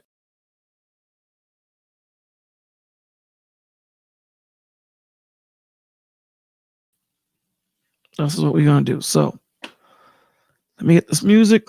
I'll cue it up. Bring down the volume. And we'll get this party on the road where we talk about the numbers. Okay, here we go. So the National Suicide Prevention Lifeline, 800-273-8255, 800-273-8255. If you do not have a therapist, they will point you in the right direction if you cannot afford it. The National Alliance of Mental Illness, NAMI.org, NAMI, NAMI.org. Their phone number is 800-950-6264, 800-950-6264.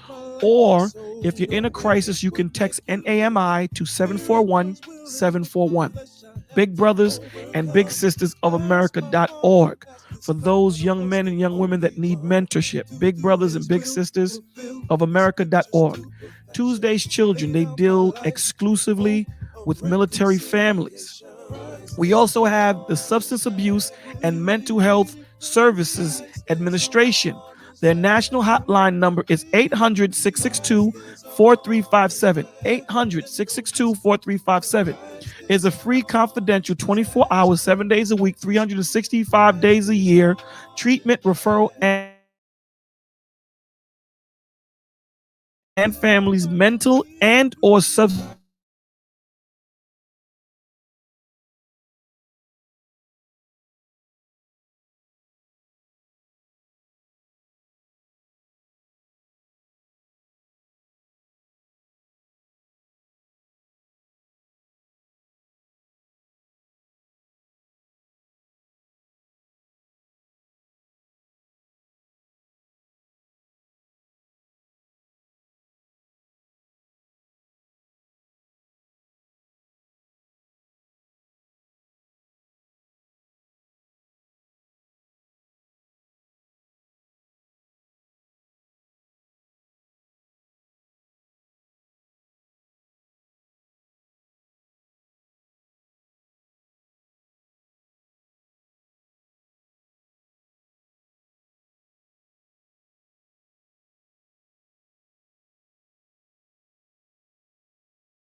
You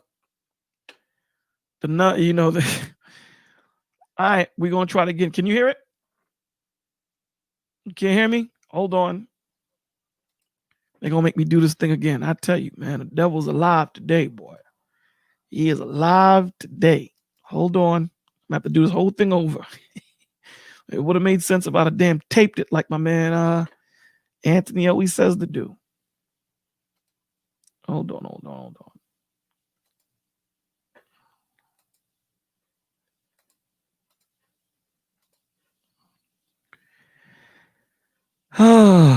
We gotta do it over again, guys. All right. Can you hear me now? Can you hear the music? Can you hear it? Can you guys hear me? Press 1 if you can hear me. All right. We're gonna try this again, man. I'm Anthony. I'm definitely gonna tape it, I promise you. The National Suicide Prevention Lifeline, 800-273-8255. 800-273-8255.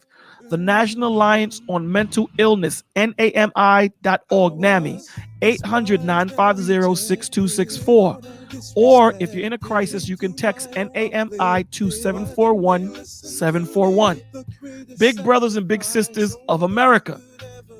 For those young women and young men that need mentors. Tuesday's Children, they deal directly with, exclusively with military families. The Substance Abuse and Mental Health Service Administration, their phone number is 800-662-4357. 800-662-4357. The National Parent Helpline, 855-427-2736. 855-427-2736. National Drug Helpline, 844-289-0879. 844-289-0879. Drughelpline.org is their website.